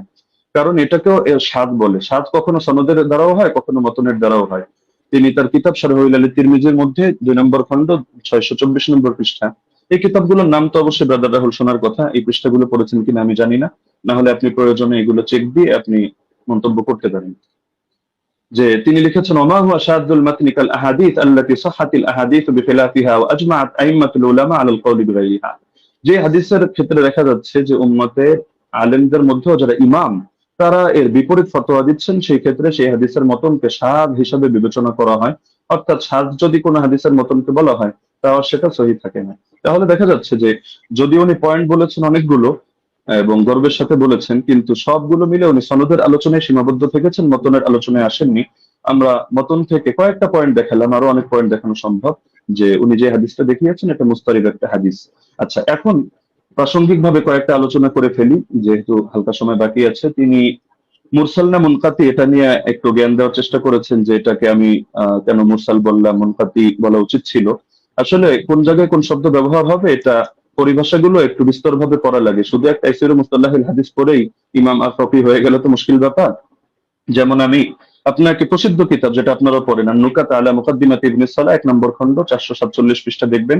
একইভাবে আল ইবহাজ 2 নম্বর খন্ড 339 পৃষ্ঠা দেখবেন। এবং শারহে মুসলিমের মধ্যে নববীও বলেছেন যে আম্মাল মুরসাল فهو عند الفقهاء والأصوليين والخطيب البغدادي وجماعة من المحدثين من قطع إسناده على أي وجه كان انقطاعه فهو عندهم بمعنى المنقطع। ফকিহদের দৃষ্টিতে, উসুলিয়িনদের দৃষ্টিতে, খতিবে বাগদাদের দৃষ্টিতে এবং একদল মুহাদ্দিসদের দৃষ্টিতে মুরসালের সংজ্ঞা হলো যে সনদের মধ্যে যেভাবেই বিচ্ছিন্নতা হোক না কেন, ইনকাতা যেভাবেই হোক না কেন, এটা মাঝেই হোক আর শেষেই হোক, রাসূলের আগেই হোক আর সাহাবীর আগেই হোক, বাস সেটাকেই তারা মুনকাতি হিসেবে বলে থাকেন। তো এটা একটা তাদের ইসতিলাহগত বিষয়। তো সুতরাং এই জিনিসটা মানে মুরসাল বলা উচিত ছিল না, মুনকাতি বলা দরকার ছিল, বিষয়টা এমন না। আচ্ছা, উনি যে নিমাউই রাহিমাহুল্লাহর হাওয়ালা দিলেন আথার সুনান থেকে, উনি আরবি যেহেতু পড়তে পারেন টুকটাক, উনি তো এটা দেখার কথা যে ইমাম নিমাউই রাহিমাহুল্লাহ তিনি শুধু এতটুকুই বলেন নাই যে হাযা মুরসালুন কাওয়ি, যে হাদিসটা মুরসাল, হাদিস শক্তিশালী, বরং যেই মূলনীতিটা আমরা এনেছি ইমাম ইরাকির হাওয়ালায়, যে তাবেঈ যদি সাহাবীর থেকে কোনো ঘটনা বয়ান করে যেটা তার জামানায় জারি ছিল, তাহলে সেটাকে বাহ্যিকভাবে মুরসাল ধরা হলেও কিন্তু হুকুমের বিবেচনায় মুত্তাসিল ধরা হয়। আমরা তো আলোচনা করছি শাস্ত্রীয় মূলনীতির আলোকে হুকুম প্রসঙ্গে। তো এই মূলনীতিটা আপনি যে কিতাবের হাওয়ালা দিলেন এবং মজার বিষয় যে স্ক্রিনশট দিলেন, আপনি এটাই যদি ভালো করে দেখেন টিকার মধ্যে খুঁজে পাবেন। তো দেখা যাচ্ছে আপনি একাংশ পরে তাড়াহুড়ো করে রেফারেন্স দিয়ে দিলেন, কিন্তু এটা আপনার নজরের বাইরে চলে গেল, যার কারণে নিমাউইটা আমার বিরুদ্ধে দাঁড় করিয়ে দিলেন। দ্বিতীয়ত দলিল আমাদের মাসাইল কিতাবটাকে আমার বিরুদ্ধে দাঁড় করালেন। তবে মজার বিষয় হলো আপনি এই জিনিসটা খেয়াল করলেন না যে আমি বারবার বলছি যে বাহ্যিকভাবে দেখতে মুনকাতি, সূত্র বিচ্ছিন্ন, তবে আমরা হুকুম নিয়ে আলোচনা করছি যে হুকুমের বিবেচনায়, যেমন মারফুয়ে হুকমি তো এই শব্দ আপনার শোনার কথা, যে অনেক হাদিস এটা মারফু না, মানে আল্লাহ রাসূলের দিকে নিসবত করে সাহাবী বলেন নাই, কিন্তু সাহাবী বলেছেন স্বাভাবিক তার উক্তি হিসাবে, কিন্তু আমরা যখন বিবেচনা করছি আমরা বলছি মারফুয়ে হুকমি, মানে দেখতে যদিও এটা মাওকুফ হাদিস, সাহাবীর বর্ণনা, সাহাবীর উক্তি, কিন্তু হুকুমের বিবেচনায় এটা হলো মারফু, অর্থাৎ আমরা এটাকে মারফু হিসাবে বিবেচনা করব। এখন যদি আপনি এক কিতাব খুলে দেখেন, দেখো সে তো মাওকুফ বলেছে, অথবা আপনি এখন তাহলে মারফু বলছেন কিভাবে, তাহলে বলতে হবে ভাই বিবেচনাবোধের পার্থক্য তো আপনাকে বুঝতে হবে। একটা জাহেরি এতেবার, একটা হাকিকি এতেবার। জাহেরি বিবেচনায় হাদিসটাকে আপনার মুনকাতি মনে হতে পারে, কিন্তু আপনি শাস্ত্রের কথায় যখন আসবেন, শিরোনামে যেহেতু শাস্ত্রীয় আলোচনা, তো আপনি শাস্ত্র দিয়ে দেখতে হলে আপনি শাস্ত্রের মূলনীতির আলোকিত বিবেচনা করতে হবে, না হলে মূলনীতিকে চ্যালেঞ্জ করেন। আপনি অমুক কিতাবে এটা আছে, তমুক কিতাবে এটা আছে, শুধু এতটুকু বললে যথেষ্ট না, আপনাকে মাথায় রাখতে হবে একটা শাস্ত্র পরিগণিত হয় টোটাল পুরো বিষয়টাকে সামনে রেখে। কোরআনের এক আয়াত আর এক আয়াতে তাফসীর হয়, না হলে আপনি এক আয়াত দিয়ে মতকেও বৈধ করে দিতে পারবেন, আর এক আয়াত দিয়ে জিহাদকেও নিষিদ্ধ করে সব জায়গায় সবরের আদেশ দিতে পারবেন, কিন্তু পুরো সামগ্রিক ভান্ডারকে, শাস্ত্রকে সামনে রেখে আপনার সিদ্ধান্তে আসতে হবে। এই জিনিসটা যদি না বোঝেন, তাহলে শুধু আবেগী কিছু কথা বলবেন বা একটু ইমোশনাল কিছু লেকচার হবে, লেকিন এর দ্বারা শাস্ত্রীয় কোনো কথা হবে না। তো যেহেতু সারা দেশ এটা দেখছে এবং আলেম ওলামা তালিবুল ইলম সবাই মূল্যায়ন করছে, সুতরাং আমার অনুরোধ থাকবে নেক্সট পর্বে আপনি শাস্ত্রীয় আলোকে এই মূলনীতিগুলো চ্যালেঞ্জ করেন। ধন্যবাদ, জাযাকাল্লাহ। আমি কারেক্ট টাইম শেষ করলাম। জি, মোহতরম আলী হাসান ওসামা, আপনাকে অনেক অনেক ধন্যবাদ। আমি আরেকটি জিনিস আপনাদেরকে মনে করিয়ে দিতে চাই যে আপনাদের জন্য আমাদের পক্ষ থেকে 2 মিনিট সময় ছিল বা আছে। আরেকটি খণ্ডন পর্ব আছে, আপনারা চাইলে 2 মিনিট আপনারা ব্যবহার করতে পারেন। আমি দ্বিতীয় খণ্ডন পর্বটি যাচ্ছি এবং এই খণ্ডন পর্বর পরেই আমাদের কোনো খণ্ডন পর্ব থাকছে না, একটাই লাস্ট। আমি প্রথমে চলে যাব ব্রাদার রাহুল হোসেন আপনার কাছে, এবং আপনি বললে আমি টাইমটা শুরু করে দেব। একটা স্লাইড পড়েছি, স্লাইড 8 লেখা আছে, 8 লেখা আছে, দেখেন। জি, পেয়েছি। জি, স্ক্রিনে নিয়ে আসতে হবে। আচ্ছা, সময় স্টার্ট নাও। জি, সো বিসমিল্লাহ। সম্মানিত দর্শক মন্ডলী, উস্তাদজি যেটা শেষ করেছেন সেটা দিয়ে শুরু করবো। উনি বললেন যে পারলে ওসুলকে চ্যালেঞ্জ করতে। আমি চ্যালেঞ্জ করে দিয়েছি। উস্তাদজি আমার 8টা অভিযোগের 2টা পয়েন্টের জবাব দেয়নি এবং বলেছিল জবাব দেবে, এবং আমি নাকি স্বাস্থ্য সম্পর্কে তেমন না জানলে এটা সমস্যা, কিন্তু কোথায় যে সমস্যা তিনি এখন পর্যন্ত বলেননি। এটা একটা কেমন হয়ে গেল। উস্তাদজিকে আবার বলে দিয়ে ওসুলকে চ্যালেঞ্জ করেছি, একটু শুনবেন।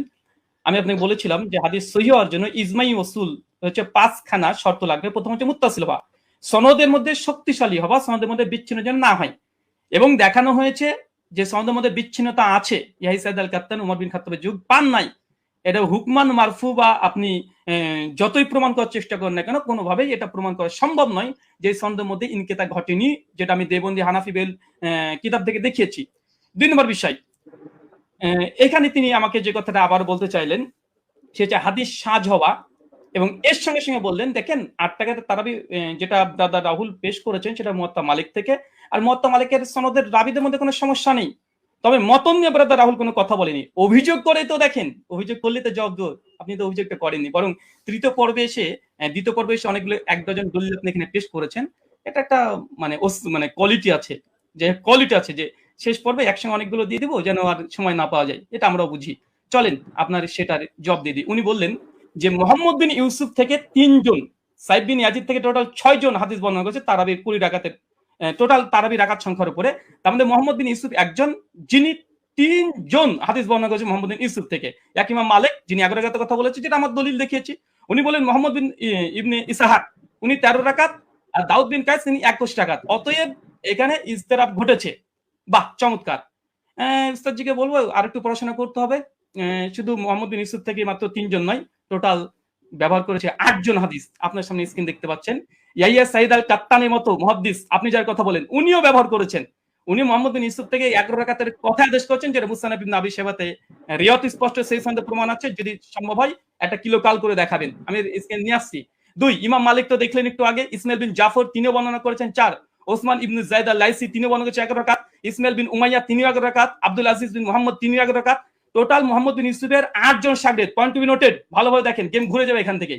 মোহাম্মদ বিন ইউসুফের টোটাল 8 জন শাগরেদ তারাবির রাকাত বর্ণনা করেছে, তার মধ্যে 5 জন বাবার বর্ণনা করছে 11 রাকাত। শুধুমাত্র মোহাম্মদ বিন ইউসুফ আর দাউদ বিন কায়েস তারা বলছে কেউ 13 রাকাত, কেউ হচ্ছে 21 রাকাত। চলেন জবাব দেখেন। মোহাম্মদ বিন ইসহাক তিনি কি বলছেন, 21 রাকাত নাকি বর্ণনা করেছে। মোহাম্মদ বিন ইসহাক কে? হানাফিদের বই তাজালিয়াতের শাবদার দেওবন্দি মুনাজিরের নাকি ইসলাম তাজালিয়াতের শাবদার 5ম খণ্ডের 311 পৃষ্ঠায় পরিষ্কার বলছে মোহাম্মদ বিন ইসহাক ইমাম মালিক তাকে দাজ্জাল বলেছে, কাযযাব বলেছে, মিথ্যুক বলেছে। হানাফিদের নিকটে মোহাম্মদ বিন ইসহাক তিনি কাজ্জাব, মিথ্যুক, মানে তাদের উসুল দিয়ে হাদিস জাল পর্যন্ত বলা যায়। কেন সনদের মধ্যে এই মোহাম্মদ বিন ইসহাক যিনি আছেন ইনি কাজ্জাব, যিনি 21 টাকা বর্ণনা করেছে মোহাম্মদ বিন ইউসুফ থেকে। তাই মোহাম্মদ বিন ইউসুফের 5 জন শাগরেদ বলছে 11 রাকাত, আর একজন কাজ্জাব রাবি দেবন্দীদের দাবি অনুযায়ী তিনি বলছেন যে না 13 রাকাত। অতএব এই হাদিস সহিহ নয়, এটা হানাফিদের উসুল প্রমাণিত। চলেন, এটা যদি সন্তুষ্ট না হয়, দলিল সহ নামাজের মাসাইল 144 নম্বর পৃষ্ঠাতে মাওলানা আব্দুল মতিন সাহেব তিনিও এখানে এই 21 টাকাতে বর্ণনাকারী যিনি আছেন তার নাম মোহাম্মদ ইবনে ইসহাককে জয়ীফ এবং দুর্বল বলছে। স্ক্রিন আপনার সামনে লক্ষ্য করেন। 3 নাম্বার, জাস্টিস তাকি উসমানী একটা উসুল দিয়েছে, আলহামদুলিল্লাহ উসুল দিয়েছে। উসুলকে চ্যালেঞ্জ করেন, তাকি উসমানীর রসুলকে চ্যালেঞ্জ করেন। কি বলছে দেখেন, দারসে তিনি 2 খণ্ডে 93 পৃষ্ঠা। তিনি বলছেন মোহাম্মদ ইবনে ইসহাক রাহিমাহুল্লাহ মাকহুলের ছাত্র, তার সম্পর্কে পেছনে বলা হয়েছে যে তার একক বর্ণনা সন্দেহযুক্ত। তার মানে মোহাম্মদ বিন ইউসুফ যদি একাকী কোনো রিয়াত বর্ণনা করে সেটা সন্দেহযুক্ত। আর তাজালিয়াতে শব্দারে বলছে মোহাম্মদ বিন ইসহাক হচ্ছে কাযযাব, যিনি 21 টাকাতে বর্ণনা করেছে। তাই ইমাম মালিক যে 11 রাকাতে বর্ণনা করেছে এটাই সহিহ, বরং মোহাম্মদ বিন ইসহাকের 13 রাকাতে বর্ণনা এটাই জয়ীফ। কোথা থেকে কি দিয়ে দিয়েছে চলেন। এরপর কি বলছেন, দাউদ বিন কায়েসের হাদিস দিয়ে তিনি ইজতিরাবের দাবি করেছে। ওই উস্তাদজিকে আমি প্রথম পর্বে চ্যালেঞ্জ করেছিলাম যে ইজতিরাবের সংজ্ঞা কি পেশ করবেন, আর সেই সংজ্ঞাকে সামনে রেখে এই হাদিসকে আপনাকে ইজতিরাব দাবি করতে হবে। কারণ ইজতিরাবের একটা সংজ্ঞার মধ্যে এটাও পড়ে যে দুটো হাদিস সেম সমপরিমাণের সহিহ হতে হবে, চেন অফ ন্যারেশন। মুয়াত্তা মালিকের যে গোল্ডেন চেন সিলসিলাতুল জাহাব, একটা দলিল পেশ করেন আলহামদুলিল্লাহ, এখন মতো আসবে না। আমার তো উস্তাদজি প্রথম থেকে তিনি মুনকাতে হাদিস জয়ীফ মুনকাতে দলিল পেশ করছে, একটা মুত্তাসিল পারছেন না। মুয়াত্তা মালিকের মতো একটা দলিল দিতে পারছেন না উস্তাদজি। 15-30 মিনিট শেষ হয়ে গেল, মাত্র 15টা মিনিট আছে। একটা মুয়াত্তা মালিকের মতো গোল্ডেন চেন বারবার এই মুনকাতে সনদ দিয়ে দিচ্ছেন। চলেন তারপর দেখেন দাউদ বিন কায়েসের এখানে বলছে কি যে দাউদ বিন কায়েসের ইহদা ইশরিন যে এখানে 21 টাকাতে বর্ণনা আছে। হ্যাঁ আছে। দাউদ বিন কায়েসের এই হাদিস শুধু দাউদ বিন কায়েস একা এক জায়গায় বর্ণনা করেনি, এবং দাউদ বিন কায়েস এই হাদিস আরেকজন শাগরেদ, দেখেন একই সনদ, এর ইমাম ফারাবির কিতাবুস সিয়াম 175 নম্বর হাদিস। এই 175 নম্বর হাদিসে ওমর বিন খাত্তাব তারাবি জামাত করেছে, এখানে রাকাতের সংখ্যা উল্লেখ নেই। আর এখানে দেখেন মুসান্নাফ আব্দুর রাজ্জাক উসমান সাহেব যে দলিল পেশ করেছে 21 টাকাতে, এই 21 টাকা যদি হয়েও যায়, এখানে ওমর যে আদেশ করেছে দাউদ বিন কায়েসের বর্ণনাতে নেই। কিসের ইস্তেরাব? দাউদ বিন কায়েসের রিওয়াতে এখানে যে আদেশ করেছে, নির্দেশ দিয়েছে ওমর নাই। ওমরের জামানায় পড়তো, কে পড়তো, কারা পড়তো, কে আদেশ করেছে, ওমর কি তাকে নির্দেশ করেছে, কিচ্ছু নাই। তাই ইস্তেরাব হওয়ার জন্য মতনের মোটামুটি সরাসরি কন্ট্রাডিকশন থাকতে হয়, সরাসরি কন্ট্রাডিকশন থাকতে হয়, অথবা দুটো মতন সনদ এমন শক্তিশালী পর্যায়ের যেগুলো তাকবির দেওয়া সম্ভব নয়। এখানে 21 টাকাতে যে দাউদ বিন কায়েসের 2 জন এক জায়গাতে তিনি বর্ণনা করছেন, কোন রাকাত সংখ্যা তিনি বর্ণনা করছেন না। তাই এই দাউদ বিন কায়েসের 21 টাকাতে হাদিস দিয়ে তারপর যদি ধরেনি ফর সেক অফ আর্গুমেন্ট দাউদ বিন কায়েসের হাদিসে ওমর আদেশ দিয়েছেন নাই, তাই এই হাদিসকে সামনে রেখে মুয়াত্তা মালিকের হাদিসকে ইস্তিরাব দাবি করা এটা বেলপাক লেখাকের কি। আর 2 নাম্বার, ইবনে ইসহাকের যে 21 টাকাতে বর্ণনা, ইবনে ইসহাকের ওই রিওয়াতে ইবনে ইসহাককে সরাসরি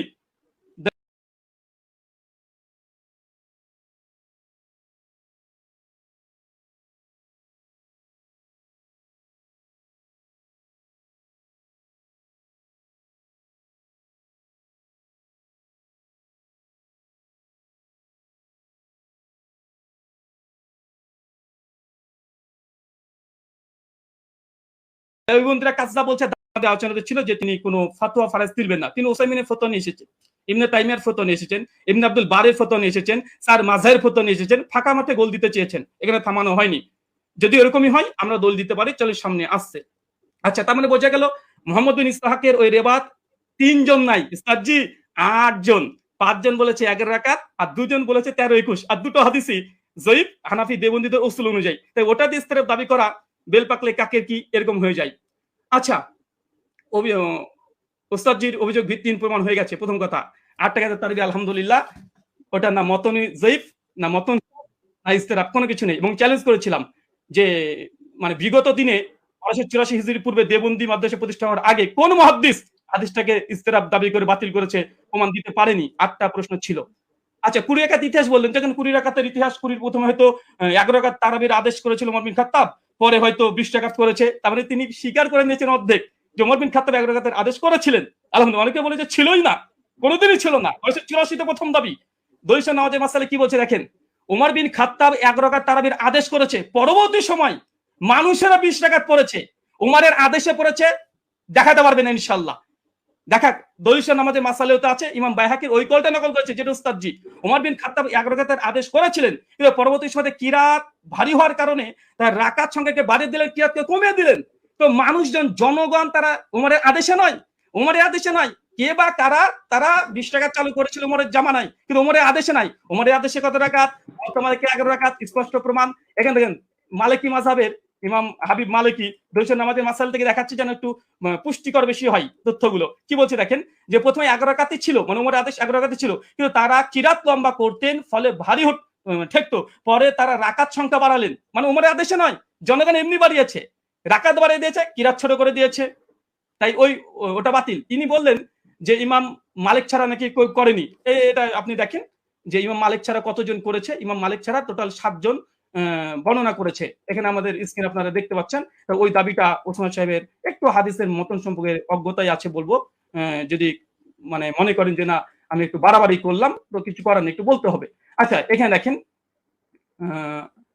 আচ্ছা ইমাম মালিক 11 রাকাত গ্রহণ করেনি, এটা খুব জোর দিয়েছে, যদি আজকে বিষয়ের সঙ্গে সম্পৃক্ত না। আজকের বিষয় ওমর কত রাকাত তারাবির আদেশ করেছে।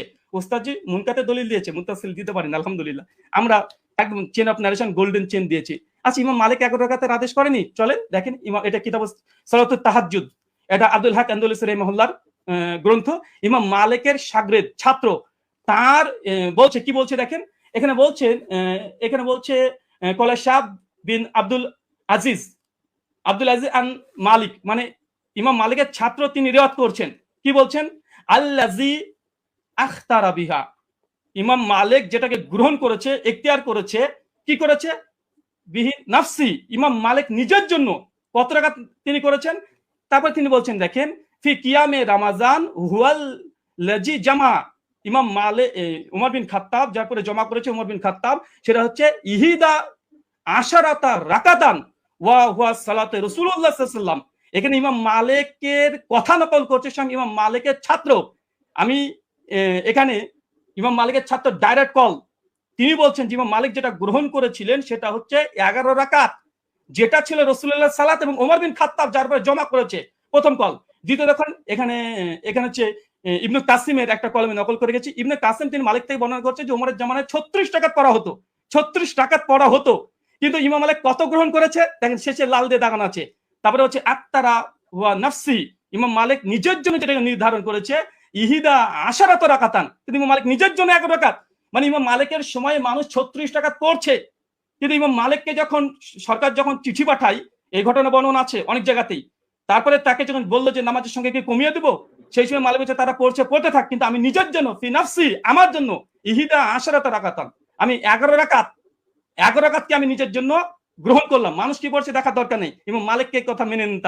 আচ্ছা এরপরে দেখেন, আচ্ছা বদরুদ্দিন আইনি হানাফি তিনিও উমদাতুল কারি শারহ সহিহ বুখারীতে 102 নম্বরে তিনি এই কথা স্বীকার করে নিয়েছেন যে ইমাম মালিক তিনি তার নিজের জন্য 11 রাকাতকে তিনি পছন্দ করেছিলেন। তার জামানায় কে কত পড়েছে এটা দেখার দরকার নেই, কারণ আমাদের আজকের আলোচ্য বিষয় এটা নয় যে কার জামানায় কত রাকাত পড়েছে। যদি ওটা নিয়ে ডিবেট করতে হয় আসেন পরে একটা সেশন রাখেন, অন্যদিন একটা সময় দেন, আবার আসবো, এটাও প্রমাণ করবেন ইনশাআল্লাহ ওমর বিন খাত্তাব জামানাতে 8 টাকা তারাবি হতো। আজকের আলোচ্য বিষয় ওসমান সাহেব ভুলে গেলে হবে না, ওমর বিন খাত্তাব কত রাকাত তারাবির আদেশ করেছেন, ওমরের জামানায় কে বা কারা কত পড়তো, কোন ইমাম কত রাকাতের ফতোয়া দিয়েছে, কে কি বলেছে, এটা নয়, হাদিস শাস্ত্রের আলোকে ওমর বিন খাত্তাব কত রাকাত আদেশ করেছে। মুওয়াত্তা মালিকের স্পষ্ট হাদিস 11 রাকাত। আপনি ইস্তেরাবের দাবি করেছিলেন, দুমড়ে মুচড়ে গেছে আলহামদুলিল্লাহ। বরং আপনি যে দলিল দিয়েছেন সবগুলো মুনকাতে হাদিসে পেশ করেছেন, এবং আপনাকে যে চ্যালেঞ্জগুলো করা হয়েছিল, আপনাকে যে চ্যালেঞ্জগুলো করেছিলাম সেই চ্যালেঞ্জের জবাব এখন পর্যন্ত আসেনি। যে ইয়াহি সাইলাল কাত্তানের যে বর্ণনা পেশ করেছেন, কাকে আদেশ করেছে হাদিস উল্লেখ নাই। মুওয়াত্তা মালিকের হাদিস দেখেন, দুটো হাদিসকে সম্মানিত দর্শক মণ্ডলী মাইন্ড ফুলে রাখেন, ফ্রেশ রাখেন, এক গ্লাস পানি খান, তারপর আলোচনা শোনেন। উনি উমারের 20 টাকা তারাবির আদেশ যে দলিল দিয়েছে, মুনকাতে সনদ বিচ্ছিন্নতা আছে, কাকে উমার আদেশ দিয়েছে সে কথা হাদিসের মধ্যে উল্লেখ নেই। আচ্ছা, আর ওমর বিন খাত্তাব মুওয়াত্তা মালিকের সবকিছু মজুদ আছে আলহামদুলিল্লাহ। তারপরেও দেখেন কোন হাদিসটা বেশি মজবুত এবং কোনটা শক্তিশালী, কোনটা চলেন। আচ্ছা উনি বলছেন অধিকাংশ ওলামারা তো ইমাম তিরমিজি কল নকল করলেন যে অধিকাংশ আহলে ইলম তারা কত রাকাত পড়েছে, তারা 20 রাকাতের কথা বলেছে। দেখেন ইমাম তাবারি কথা নিয়ে নেন, তাহলে ইমাম তিরমিজির পাল্টা যে তাবারি কল দিয়ে তিনি কি বলছেন, তিনি পরিষ্কার বলছে, ইমাম তাবারি কথা আছে, কাসরি মিনাল আহলিল ইলম, অধিকাংশ ওলামারা, আহলে ইলমরা, মূর্খরা নয়, আহলে ইলমরা কি করেছে, ইহিদা আশরাতা রাকা, তারা 11 রাকাতকে পছন্দ করেছে। 11 রাকাতকে, এটা ইমাম কুরতুবীর কল মজুদ আছে। তো এরকম ফতোয়া যদি দিতে চাই, এরকম আপনিও দিবেন, আমিও দিব। আজকে টপিক এটা নয় যে কোন হুজুরে কত ফতোয়া দিয়েছে, জনগণ কত পড়তো, লোকজন কত পড়তো। আজকের আলোচ্য হচ্ছে উমার কত রাকাতের আদেশ করেছে। চলেন এখানে তিনি কয়েকটা দলিল এখানে 20 টাকাতে আবার দেওয়ার চেষ্টা করেছে, আমরা সেখানে দেখাবো। বরং আমি বলবো আচ্ছা 20 টাকাতে তিনি হাদিস, আরো তিনি ঝরঝর করে 6খানা হাদিস দিয়ে ফেলেছেন, আমাদের 4টে মুরসাল। আমি সনদ দেখেন, পুরো হানাফিকে স্ক্রিনের মধ্যে রেখে দিয়েছি আপনি এই মুহূর্তে। সাইদ বিন ইয়াজিদ থেকে আবু জুয়াবের হাদিস যায়িফ, আবু জুয়াবের হাদিস যায়িফ। চলেন এক ঝলক দেখে দেবো শুধু, কারণ এখানে আসলামী আছে, ইব্রাহিম বিন মুহাম্মদ বিন আবি ইয়াহিয়া আসলামী, তিনি পঞ্চম স্তরের মুদাল্লিস রাবি। এবং জেদ, কে জেদ বলেছে এ রাবিকে, স্বয়ং ইয়াহিয়া ইবনে মাইন হানাফি বলে দাবি করা হয়। তিনি স্বয়ং তাকে কাযযাব বলেছেন, লাইসা বিসিকাতিন, তিনি সিকা নয়, কাযযাব, তিনি মিথ্যুক রাবি দলিল দিয়েছেন। মুস্তাজি হতাশ হয়েছি আলাইহিস সালাম সাহেব।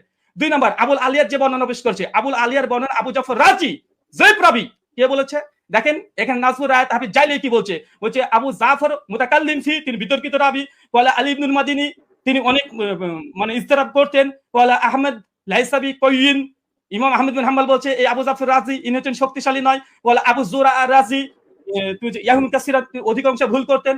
হাফেজ জাইলাই হানাফি, তিনি বলছেন আবুল আলিয়ার হাদিসের যে রাবি আবু জাফর, ইনি জয়ীফ রাবি, মুতাকাল্লিম ফি, বিতর্কিত রাবি দলিল দিচ্ছেন মুয়াত্তা মালিকের সামনে। অবাক। দেখেন ইমাম আহমেদ বলছে মুস্তারিবুল হাদিস আবু জাফর রাজিকে। পঞ্চম আচ্ছা, এবং তিনি ইয়াজিদ বিন রোমানের হাদিসটাকে তিনি আবার পেশ করলেন, মতন পরপর 3টে হাদিসকে ইরসাল বলছে। এক পৃষ্ঠাতে হানাফিদের 3টা হাদিস জয়ীফ, আর এটা আসর সুনানে স্পষ্ট স্বয়ং এখানে লিখে দেওয়া হয়েছে। আচ্ছা, এখানে চতুর্থ বিষয় দেখেন, উনি বারবার ইয়াহিয়া সাইদ আনসারী হাদিসটাকে উনি বলছেন যে এটা যদিও মুরসাল উমরের জামানায় পায়নি। আমি এখানে 2 মিনিট নেব, যেটা পাওয়ার কথা। জি অবশ্যই, আপনি 2 মিনিট নেবেন। জি আচ্ছা, উস্তাদ জি শুনেন এবং শ্রোতা মণ্ডলী শুনেন, উনি যে দলিলটাকে মজবুত দলিল বানিয়েছেন, যে ইয়াহিয়া বিন সাইদ আল আনসারী এই হাদিস দেখেন, ইমাম হাজম রাহিমাহুল্লাহ তিনি বলছেন যে ইয়াহিয়া সাইদ আল আনসারী তিনি মৃত্যুবরণ করেছে ওমর বিন খাত্তাবের 25 বছর পরে। উস্তাদ জি কি দিয়ে মানুষকে মানে এইভাবে যদি রিজাল্ট শাস্ত্র নিয়ে যদি আলোচনা করতে আছেন, মানুষ তো হতাশ হয়ে বাড়িতে ফিরবে। যে এমন একজন হাদিস বর্ণনা করলেন যে ওমর বিন খাত্তাবের জামানায় পেল না, এখন তো এটা প্রমাণই করতে পারলেন না, সনদ থেকে মুত্তাসিল, এখন পর্যন্ত প্রমাণ করতে পারলেন না। এটা আপনার জন্য আমি, এবং উনি বলেন যে ওসুলকে নাকি চ্যালেঞ্জ করিনি, ওসুলকে চ্যালেঞ্জ করেছি। 2-4টে মুস্তালাহুল হাদিস, মানে এই গোটা আলোচনার সারমর্ম এটাই হয়ে যাচ্ছে যে এখন মুরসাল হাদিস দলিল কি দলিল না, মুরসাল হাদিস দলিল কি দলিল না।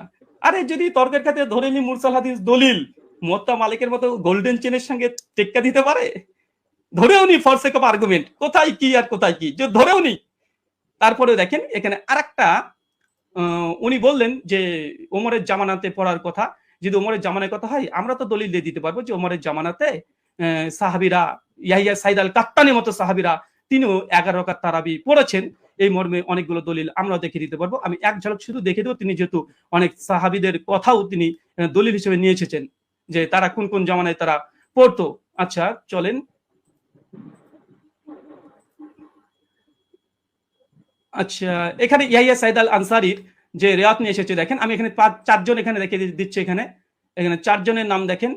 আচ্ছা, ইয়াহিয়া সাইদ আল আনসারী রাহিমাহুল্লাহ তিনিও বলছেন যে ওমরের জামানায় আমরা 20 টাকা তারাবি পড়তাম। ও ইয়াহিয়া সাইদ আল কাত্তান উনি যে দলিল দিয়েছে, আমি আরেকটা দলিল দিলাম খণ্ডন করার জন্য। উনি ইয়াহিয়া সাইদ আল কাত্তানের যে দলিল, যে এখানেও এর হচ্ছে মুসনাদ ইবনে আবি শাইবা 7671 নম্বর হাদিস, তিনিও বলছেন যে ইহিদা আশরাতা রাকা, ওমরের জামানায় আমরা 11 রাকাত পড়তাম। আলহামদুলিল্লাহ। আরেকটা দেখেন আব্দুল আজিজ ইবনে মুহাম্মদ, তিনিও বলছেন যে ওমরের জামানায় আমরা 11 রাকাত পড়তাম। শেষ হয়েছে, 2 মিনিট। শুকরিয়া, জাযাকাল্লাহ খাইরান। অনেক ধন্যবাদ আপনাকে। আমি একটু দুঃখ প্রকাশ করে নিচ্ছি যে 2 আলোচকই আপনারা মাঝখানে কিছু আমার কাছে মনে হয়েছিল যে আপনাদের আলোচনাটা প্রাসঙ্গিক, যার কারণে ফতোয়া বিষয়টা নিয়ে আলী হাসান ওসামা আলোচনা করেছেন। এটাকে বিপরীত করে আবার ব্রাদার রাহুল হোসেন আপনিও ইমাম মালিকের কিছু বিষয় নিয়ে আসছিলেন। আমি বলবো যে আপনারা দুজনই জেনেছেন। তো যাই হোক, আমি একেবারে আলী হাসান ওসামা আপনার খণ্ডনের শেষ পর্ব, তারপরে আপনারা পাচ্ছেন না। তবে হ্যাঁ, এখানে আমরা আশা করবো বা রিকোয়েস্ট থাকবে যে প্রসঙ্গিকের মধ্যে আমরা কথা বলবো। জি জি, শোনা যাচ্ছে আমাকে? জি, আপনাকে শোনা যাচ্ছে। আপনি বললে আমি টাইমটা স্টার্ট করে দেব। প্লিজ। হ্যাঁ, শুরু করেন। জি, ওকে। 9 সেকেন্ড, 10 সেকেন্ড। হামিদান ওয়া মুসাল্লিয়ান ওয়া মুসাল্লিমা আম্মা বাদ। ব্রাদার রাহুল ভাইয়ের ব্যাপারে আমি একটা হতাশা প্রকাশ করছি। এই লিখিত সাজানো গোছানো ফরম্যাট দিয়ে আমার কথাগুলো খণ্ডন করতে চাইলে সবচাইতে বড় যে ঝামেলাটা আপনি করেছেন, আমি কথা বলি 50টা আর আপনি লিখিত ফরম্যাট থেকে সেই আগে চর্বিত চর্বণ যা সাজিয়ে রেখেছেন এবং 3 বছর থেকে বয়ানও যা বলছেন ওই সেগুলোই টেনে টেনে আপনি শুধু আগের কথাগুলোই করেন, অথচ অধিকাংশ পয়েন্ট আপনি কি বোঝেনই না ইচ্ছাকৃত এড়িয়ে চলেন, আমি ধরতে পারি না। দ্বিতীয় বিষয় হলো আপনি বলেন আমি ফতোয়াটা নিচ্ছি, আমি কোনো প্রসঙ্গে ফতোয়াটা নিইনি, আমি উসুল বোঝানোর জন্য উদাহরণ দিয়েছি। ইমাম তিরমিজি রাহিমাহুল্লাহ কি মত দিয়েছেন, আলেমরা কি মত গ্রহণ করেছেন সেটা তো আমি বলিনি, আমি তো দেখিয়েছি ইমাম তিরমিজি এই বক্তব্যটা বলেছেন যে রুয়ান ওমর, ওমর থেকে বর্ণিত হয়েছে বিশ্রাঘাতের কথা, এই প্রসঙ্গে এনেছি। আপনি কথা না বুঝেই সেই লিখিত ফরম্যাটে খণ্ডন করতে গেলে এটা ভুল করবেন, শুধু আবেগী কথা দিয়ে তো হবে না। আর শুধু জুবায়ের আলী জাই, নাসিরুদ্দিন আলবানী রাহিমাহুল্লাহ ওনাদের শুধু হাওয়ালাগুলো থেকেই ওই কপি পেস্ট করে আপনি একটা ফরম্যাট সাজিয়ে রাখলে সব কথা খণ্ডন করতে পারবেন না। এখন আপনি বারবার বলছেন যে আপনি একটা সনদ দেখান যেটা ইনকেতা নাই। আরে ভাই, আপনি তো উসুলের আলোকে কথায় আসবেন। আপনি তো, আমি যে উসুলগুলো শুনালাম ইতিমধ্যে 8-10টা উসুল শোনানো হয়ে গেছে, আপনি উসুলেরই কোনো ধার ধারছেন না। আপনি মুরসাল নিয়ে শুধু মুকাদ্দিমায়ে মুসলিম থেকে একটা হাওয়ালা দিয়ে দিলেন, ব্যাস শেষ। যেন মুরসাল নিয়ে পৃথিবীতে আর কেউ কখনো কিছু বলেই নেই। তো যাই হোক, আমি এগুলোতে আসবো। আমি প্রথম শুরু করি, আপনি দাউদ বিন কায়েসের যেই বক্তব্যটা দিলেন যে দাউদ বিন কায়েসের এই বক্তব্যের মধ্যে এখানে আদেশের কোনো কথা নেই। আসলে আপনি আরবি কতটুকু পারেন আমি জানি না, আপনি আরবি মতনগুলো পড়েননি, আজকে ইচ্ছাকৃত কিনা আমি জানি না, যে মতনের ভুল থেকে বাঁচার জন্য কিনা, হতে পারে, হলে হতেও পারে, অন্য হিকমত থাকতে পারে, সময় বাঁচানোর ব্যাপারে হতে পারে। আপনি এই বাক্যটার অনুবাদটা করে দিয়েন আমাকে, যে দাউদ বিন কায়েসের রিওয়ায়াতের মধ্যে যে আছে যে আন্না উমর জামা الناس في رمضان على ابي بن كعب وعلى تميم الداري على 21 রাকাতান। এই জামাআর সাথে আলা অব্যয় যোগে যখন বলা হয় জামা উমারু, ওমর মানুষকে জমা করেছেন কোন ব্যাপারে, আলা 21 রাকাতান 21 রাকাতের ব্যাপারে, তখন এর দ্বারা কি বোঝায় যে ওমর আদেশ করেন নাই, ওমর কিছু বলে নাই, তারা নিজেদের থেকে পড়ে নিয়েছেন। এই অনুবাদটা এটা কোন ডিকশনারির আলোকে করলেন পৃথিবীতে, এটা কি মেড ইন ইন্ডিয়া না মেড ইন বাংলাদেশ, এটা আমাকে অনুগ্রহ করে আপনি দেখাবেন। আর আপনি বললেন যে 8 জন বর্ণনা করেছেন, শুধু ওই 3জনই না। আমি তো 3জন প্রসঙ্গ আর 8জন প্রসঙ্গে বলিনি, আমি তো কথাটা বলেছি এই প্রসঙ্গে যে ওনাদের বর্ণনাগুলোর মধ্যে ভিন্নতা আছে, ইস্তেরাব আছে, এই প্রসঙ্গে আমি কথাটা টেনেছি। আপনি মোহাম্মদ বিন ইসহাককে টানলেন এবং তাকে নিয়ে বড় করে কথা বললেন, অথচ মোহাম্মদ বিন ইসহাকটাও আমি সিরেফ মনে হয় 5 সেকেন্ড একটা বাক্য হিসেবে উদাহরণ হিসেবে দেখিয়েছি। আমি মূল আপনাকে সাংঘর্ষিক দাঁড় করিয়েছি দাউদ বিন কায়েসকে। দাউদ বিন কায়েসের এই সনদটাকে আপনার পক্ষে সম্ভব না এটাকে জয়ীফ বলে প্রমাণ করা, এটা সুনিশ্চিত ভাবে। আর আপনি শুধু এটা বারবার বলছিলেন যেখানে আদেশ কথা নাই, আদেশ কথা নাই, আপনি একই রকম কথার মধ্যে দেখেন না যে ইস্তেরাব আছে কিনা। আরে ভাই, এখানে তো আপনার এই জিনিসটা বুঝতে হবে যে ওনার থেকে যারা বর্ণনা করেছে কারো বর্ণনার সাথে কারো বর্ণনা মিল নেই। এক জায়গায় আদেশের কথা আছে, আরেক জায়গায় আদেশের কথা নেই। এক জায়গায় আমলের কথা আছে, আরেক জায়গায় আবার আমলের কথা নেই, শুধু আদেশের কথা। এখন আদেশ নিয়ে আপনি 8টা কেন, আদেশ নিয়ে শুধু দুটোই দেখতে পারবেন। ইমাম মালিকের যে সনদটা আনলেন সেখানে ইমাম মালিক রহমতুল্লাহ আলী তার সনদের মধ্যে আছে যে তিনি আদেশ দিয়েছেন, আর দাউদ বিন কায়েসের মধ্যে আছে যে আদেশ দিয়েছেন। কিন্তু এখন দাউদ বিন কায়েসের এই সনদের মধ্যে জামা আলা এটা যোগ করলে অর্থ এটাই দাঁড়ায় যে ওমর মানুষকে 21 রাকাতের ব্যাপারে একত্রিত করেছেন। তাহলে এটা কিভাবে সম্ভব যে একই হাদিসের মধ্যে এক জায়গায় বলা হচ্ছে 21 রাকাত, আরেক জায়গায় বলা হচ্ছে 11 রাকাত। যদি হাদিস ভিন্ন ভিন্ন হতো, ভিন্ন ভিন্ন বর্ণনাকারীর থেকে, আমরা তাহলে ধরতাম না এটা জামানার ভিন্নতা, লেকিন এরকম তো কোনো ব্যাপার ঘটেনি। তো সুতরাং এটা গায়ে পড়ে করা হয় না। আর সাত বর্ণনা কাকে বলে, দাউদ বিন কায়েসকে আপনি কোন পর্যায়ে দাঁড় করিয়ে আপনি সাজ এখানে বলবেন, বা আপনি এটাকে ওইটার সাথে সাংঘর্ষিক করবেন? যদি এক রেওয়ায়েতের মধ্যে সংখ্যা কম পাই আর এক রেওয়ায়েতের মধ্যে সংখ্যা বেশি পাই, তাহলে সেই ক্ষেত্রে কি হুকুম আছে, এটা তো আপনার ফতোয়ার আলোকেই করতে হবে, আপনি তো মন গড়া একটা বললে হবে না। আর কিছু কথা তো আপনি বলেছেন একদম সনদ ছাড়া, যেগুলোর কোনো সনদই নেই। আপনি ইমাম মালিকের একটা ফতোয়া আনলেন, হলো তার এক শাগরেদ বলেছেন, তো তার শাগরেদ থেকে কি আপনি শুনেছেন না ওই কিতাবের লেখক ডাইরেক্ট শুনেছে? মাঝখানে সনদগুলো গেল কোথায়? আর আপনি মাযহাব নিয়ে কথা বলতে চাইলে মাযহাবের ব্যাপারে মূলনীতিগুলো তো আপনার জানা থাকা দরকার। ধরেন মালিকি মাযহাব নিয়ে আমি 100টা মত পেলাম, তাহলে আমি কোন মতটা চূড়ান্ত ধরবো? এখন ইমাম মালিক থেকে একটা বিশুদ্ধ মত দেখাতে পারবেন না যে ইমাম মালিক রহমতুল্লাহ আলী কোথাও আত্মাঘাতের মতামত দিয়েছেন। আপনি হাফিজ ইবনে হাজার আসকালানী রহমতুল্লাহ আলী, আপনাদেরও পছন্দের ব্যক্তিত্ব, তার কিতাব থেকেও আপনারা দেখে নিতে পারেন, অথবা তার হাওয়ালা আমি হুবহু বাক্য বলে দিচ্ছি। তিনি লিখেছেন ইতিমাদুহুম ফিল আহকাম ওয়াল ফাতওয়া আলা মা রাওয়াহু ইবনুল কাসিম আন মালিক সাওয়াউন ওয়াফাকা মা ফিল মুওয়াত্তা আম লা। যে ফতোয়া দেওয়ার ক্ষেত্রে, বিধিবিধান বর্ণনা করার ক্ষেত্রে ইবনুল কাসিম যেটা বর্ণনা করবে ইমাম মালিক থেকে সেটাই গ্রহণযোগ্য এবং সেটা মুয়াত্তা কিতাবের মধ্যে যা আছে তার সাথে মিলুক বা না মিলুক, এটা হলো মাযহাবের মূল ভিত্তি হিসেবে ধরা হবে। এটা তাজিলুল মানফা 4 নম্বর পৃষ্ঠার মধ্যে পেয়ে যাবেন। তো ওনার শাগরেদ ইবনুল কাসিম বলেন, ইবনে আইমান বলেন, তাদের থেকে কোথাও আপনি আত্রাগাতের দূরতম কথাও দেখাতে পারবেন না। আত্রাগাতের কথা আল্লামা আইনি যে টেনেছেন, সুয়ুতি যে টেনেছেন, আপনি সুয়ুতিটা তো আনেননি, এটা আপনার নজরে পড়ে নাই হয়তো, যে যে জায়গা থেকে কপি পেস্ট করেছেন। না হলে এর বিপরীতে আমি আপনাকে, যদি 100 চান আমি 100 হাওলা আপনাকে দিয়ে দিতে পারবো। যদি আপনি বলেছেন যে আলাদা ডিবেটের আয়োজন করলে, তো ঠিক আছে, করতে পারেন। তো ইমাম আইনি বলেছেন, ইমাম সুয়ুতি বলেছেন, বেসনদ কথাবার্তা কোথাও দলিলযোগ্য হবে না। তো মোহাম্মদ বিন ইসহাক এখানে ফ্যাক্টর না, আর অন্য লোক ফ্যাক্টর না। আর আপনি বলছেন যে আমরা দেওবন্দিরা গায়ে পরে দাবি করি মুস্তারিব, আর কেউ দাবি করে না, কেন? আপনি তো আহলে হাদিস ঘরানার। তো আপনাদের পিস পাবলিকেশন থেকে বই প্রকাশিত হয়েছে রাসূল সাল্লাল্লাহু আলাইহি ওয়াসাল্লামের প্র্যাকটিক্যাল নামাজ কোরআন ও সহিহ হাদিসের আলোকে। এই বইয়ের 222 নম্বর পৃষ্ঠা থেকে আমি আপনাকে শোনাচ্ছি। তার শাসন আমলে, তার মানে ওমরের কথা চলছে, 11 রাকাত এবং 21 রাকাত তারাবি সালাত আদায়ের প্রমাণ পাওয়া যায়। সাহেব রাদিয়াল্লাহু আনহু তৃতীয় ছাত্র মুহাম্মদ ইবনে ইউসুফ উপরোক্ত কথাগুলোর বর্ণনাকারী। হাদিসের মূল সূত্র অনুসারে একই রাবির একই বিষয়ে পৃথক পৃথক মত প্রকাশ করা বিশুদ্ধ হওয়ার অন্তরায়। সুতরাং 20 রাকাতের অভিন্ন মত গ্রহণ করাই যুক্তিসঙ্গত। তাহলে ইস্তিরাবের কথা, ইখতিলাফের কথা কি আমরা টানলাম নাকি আপনাদের লোকেরাও এটা টেনেছে? এটা তো আপনার স্পষ্টভাবে দেখা দরকার। আর আপনি বারবার শুধু এই প্রসঙ্গগুলো তো এখানে অপ্রাসঙ্গিক কথা টানলে হবে না, যে গোল্ডেন চেইন, গোল্ডেন চেইন। আরে গোল্ডেন চেইন নাকি এটা ডায়মন্ডের চেইন নাকি হলো এটা রূপার চেইন, সেটা তো আমাদের দরকার না। আমাদের দরকার হলো আপনার এখানে 5টা জিনিস তো এক রাখতে হবে। আপনি শুধু আমাদের কথা প্রসঙ্গে বলছেন যে সনদের মধ্যে কোনো ইনকিতা নাই, আপনারা প্রমাণ করেন। আরে সনদের মধ্যে তো ইনকিতা বাস্তবেই নাই। আপনি যে ইনকিতা আপনার চোখে দেখতে পাচ্ছেন, এটা আপনার পড়াশোনা কম থাকার কারণে হচ্ছে। না হলে আমি তো উসুলের আলোকে দেখালাম, উসুলগুলো তো আপনি খণ্ডন করতে পারেননি এবং সম্ভব না। তো যার কারণে সনদের মধ্যে তো ইনকিতা নেই, তো শুধু গায়ের জোরে বললে তো হবে না। তো হাদিসটা যারা বলেছে হাদিস সহিহ হওয়ার জন্য এই 5টা শর্ত, সেই ইমামরাই, এটা অন্য কোনো ইমাম না। আমি আজিব গারিব কারো নাম টানি নাই বা আমাদের কোনো বড় হুজুরের নাম টানি নাই, তারাই এই মূলনীতিটা দাঁড় করিয়েছেন। তো সুতরাং এটাকে আপনি গায়ের জোরে অথবা চাপার জোরে বা একটা হাসি দিয়ে ফেলে দেওয়ার মতো বিষয় না। তো আবার কিছু আলোচনা টেনেছেন একেবারে অপ্রাসঙ্গিক, যেমন ওমর কাকে আদেশ দিয়েছেন। আচ্ছা, ওমর আপনাকে আদেশ দিল বা আমাকে আদেশ দিল, কাকে আদেশ দিল এটার সাথে কোন বিষয়ের সম্পর্ক?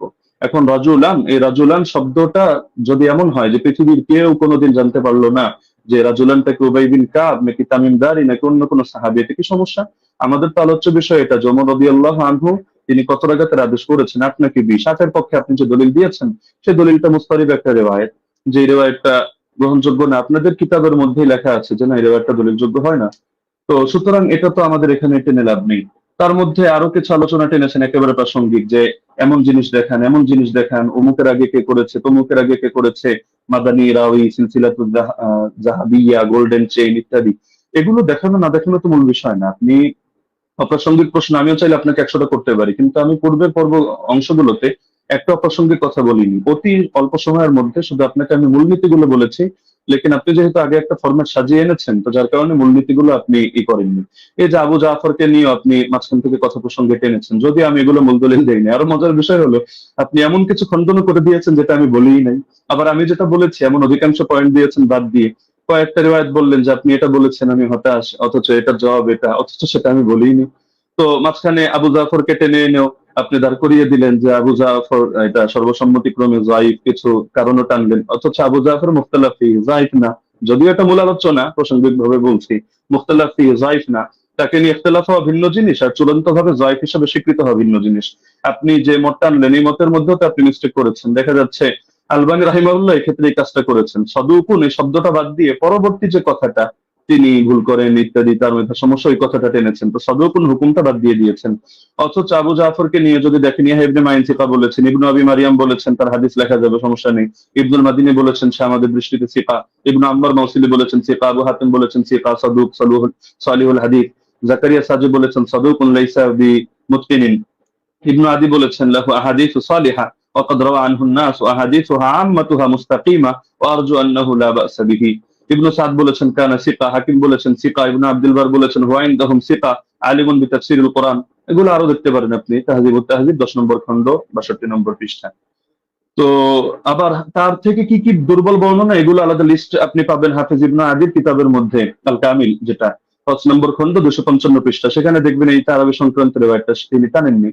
তো বারবার আপনি মুরসাল মুরসাল এই গায়ের জোরে মুরসাল সাব্যস্ত করে দিয়েই কথা তো শেষ না। আমরা যে মূলনীতিগুলো বললাম, আর এটাও আমরা দেখালাম যে সনদ কোথাও সহি না হওয়ার পরও সেই ক্ষেত্রে আপনার হুকুম আরোপ করে দেওয়া হয় যে এই জিনিসটা যেহেতু উম্মতের ব্যাপক আমলের মধ্যে আছে, কখনো কখনো সেটাকে আমলযোগ্য বানিয়ে দেওয়া হয়। এটা আহ, মানে ইমামদের সর্বসম্মত একটা উসুল, যদি আমরা এগুলোকে কোনোটাকে মূল ধরি নেই। আপনি তো এখানে বলতে চাচ্ছেন আপনার মূল কথাই এটা যে ইয়াহইয়া বিন সাঈদ হয়তো কোন আলতু ফালতু রাওয়ির থেকে এনেছেন এবং এই হাদিসের মধ্যে একটা দুর্বলতা তৈরি হয়েছে, অথচ প্রথম ধাপের মূলনীতিগুলোর মধ্যে আমরা যা বলেছি এখানে আপনার কথাগুলো খণ্ডন হয়ে যায়। পাশাপাশি সেই জামানার আমলগুলোকে আপনি যেভাবে উড়িয়ে দিচ্ছেন যে যার যেভাবে মনে হচ্ছে আমল করেছে, লেকিন এই জায়গায় ওমর রাদিয়াল্লাহু আনহু আদেশ হয়তো ছিল না। আপনি খেলাফতের জামানা দেখেন নাই, নরেন্দ্র মোদীর জামানা দেখেছেন, এই হিসাবে আপনার এমন মনে হতে পারে যেখানে সাহাবীরা বলছেন যে সাহাবীরা আমল করতেন, কানু ইয়াকুমুন অথবা কুননা নাকুমু, আমরা আমল করতাম। তো তারা সকলে আমল করতেন আর খলিফা এখানে কিছু জানতো না, কিন্তু কোন বাড়িতে কি হচ্ছে না হচ্ছে এরকম সূক্ষ্মাতি সূক্ষ্ম অনেক বিষয় পর্যন্ত খলিফা জেনে যাচ্ছে। এটা তো অদ্ভুত ব্যাপার খেলাফতের জামানার ব্যাপারেও, যে বেদাত ওমরের জামানায় চলছে, যে ওমর একেবারে হুদাইবিয়ার সন্ধি হলো যে গাছের নিচে সেই গাছ কেটে দিয়ে আসছে, হাজরে আসর চুমু খাওয়ার সময় পর্যন্ত ক্লিয়ার ভাবে বলছে যে আমি এই আকীদা পোষণ করি না, তুমি কারো ক্ষতি করতে পারো, উপকার করতে পারো, বরং আমি এজন্য করছি তোমার গায়ে চুমু খাচ্ছি যে আল্লাহ রাসূল সাল্লাল্লাহু আলাইহি ওয়াসাল্লাম চুমু খেয়েছেন এই কারণে। তো আপনি যে কথাগুলো বললেন একটা নতুন কথা আসলে আমি পাইনি। এগুলো হাফেজ জুবাইর আলী জাহিদ কিতাব যদি কেউ পড়ে বা শাইখ আলবানী সালাতুত তারাবি পড়ে অথবা আপনার আব্দুর রহমান মোবারকপুরি সাহেবের কিতাবগুলো পড়ে, ব্যাস ওই যা বলেছে আপনিও ঘুরে ফিরে সেই কথাগুলোই বলেছেন। বাকি মজার একটা বিষয় হলো আমি এমন অনেক উসুল টেনেছি যেটা হয়তো আপনার কমন পড়ে নাই, তো যার কারণে আপনি এই জিনিসগুলোকে পুরো স্কিপ করে চলে যাচ্ছেন। তাই ছিল মুস্তালাহিল হাদিস। আর এই পৃথিবীর ইতিহাসে হাদিসের ইসতিলাহ নিয়ে কি এই কিতাবটা এই মাত্র কয়দিন আগে লেখা হলো? এর আগে ১,৫০০ বছরে হাদিসের ইসতিলাহের উপরে কোনো কিতাব লেখা হয়নি। আপনি মুরসালের সংজ্ঞা দেখাচ্ছেন যে মুনকাতি হাদিস কারো মতে গ্রহণযোগ্য না। আচ্ছা কোন পর্যায়ে মুনকাতি গ্রহণযোগ্য না? খালি শিরোনাম দিয়ে হুকুম লাগিয়ে দিলেই হয়? তাহলে তো ঈমান ভঙ্গের কারণ যে 10টা শেখ মোহাম্মদ বিন আব্দুল ওয়াহাব নজদি রাহিমাহুল্লাহ থেকে বর্ণিত আছে, এগুলো শিখে শিখে সবাই খারিজি হবে এভাবে যে যে জাদু করে ব্যাস সেই কাফের হয়ে গিয়েছে, যে কাফেরদেরকে মুসলমানদের বিরুদ্ধে সাহায্য করে, কোনো শর্ত নাই, কোনো হদ নাই, কোনো কয়েদ নাই, ঢালাওভাবে কাফের হয়ে গিয়েছে। তো এভাবে শিরোনাম দেখলে তো মুশকিল, এগুলোর ব্যাখ্যা তো ইমামদের থেকেই নিতে হবে, বক্তব্য যাদের থেকে নিবেন আপনার বক্তব্যের ব্যাখ্যাও তো তাদের থেকে নিতে হবে। আর আপনি বললেন যে আমি কথা প্রসঙ্গে মেনে নিয়েছি যে ওমর রাদিয়াল্লাহু তাআলা আনহু তিনি শুরুতে 11 রাকাতের আদেশ দিয়েছিলেন। এটাও তো আমি আমার বাক্যগুলোকে খেয়াল করেন না, নাকি বোঝেন না আমি ধরতে পারি না, নাকি আপনি পয়েন্ট গুলো নোট মানে লিখে না রাখার কারণে এমন ঝামেলা হচ্ছে সেটা বুঝতে পারি না। যে দেখা যাচ্ছে যে এটা তো আমি বলেছি তর্কের খাতিরে, যদি মানে অনেক কথা আমি দুই ভাবে জবাব দিয়েছি, জবাব ইলজামি, জবাব তাসলিমি, ইলমি উসুলের আলোকে। তো দুই ভাবে জবাব দেওয়ার কারণে আপনি আগের পরের কথা বাদ দিয়ে মাঝখান থেকে একটা অংশ টান দিলে তো হবে না। আর কোন মুনকাতি, কোন মুরসাল, কোন ক্ষেত্রে কি হুকুমে যাবে এটা তো আপনাকে শাস্ত্রীয় আলোকে বুঝতে হবে। আপনি যে কোনো জিনিস শুধু একটা ব্যাস গোল্ডেন চেইন, মাদানী রাউই অথবা বুখারী মুসলিমের শর্তে উন্নীত ইত্যাদি ইত্যাদি একটা বলে দিলেন, ব্যাস হয়ে গেল। বিষয়টা এমন না, যেহেতু আলোচনা আমাদের শাস্ত্রীয় বিষয়, এটা কোনো মাযহাবী তাকলিদি বিষয় না যে মুখোমুখি রেফারেন্সে আমাদের কথা বলতে হবে। ইবনে উসাইমিনের হাওয়ালায় আপনি বললেন যে আমি কয়েকটা কথা টেনেছি, ওইখানে আমি ইবনে উসাইমিনের হাওয়ালায় টানি না, শেখ সালেহ আল মুনাজ্জিদের হাওয়ালায় টেনেছি, এটা আবেগে আপনি কয়েকবার এটা উচ্চারণ করেছেন। আর এখানে আমি তার ফতোয়া দেখাইনি, আমি এখানে ফতোয়া উল্লেখ করার জন্য বসিও নেই আপনার সামনে।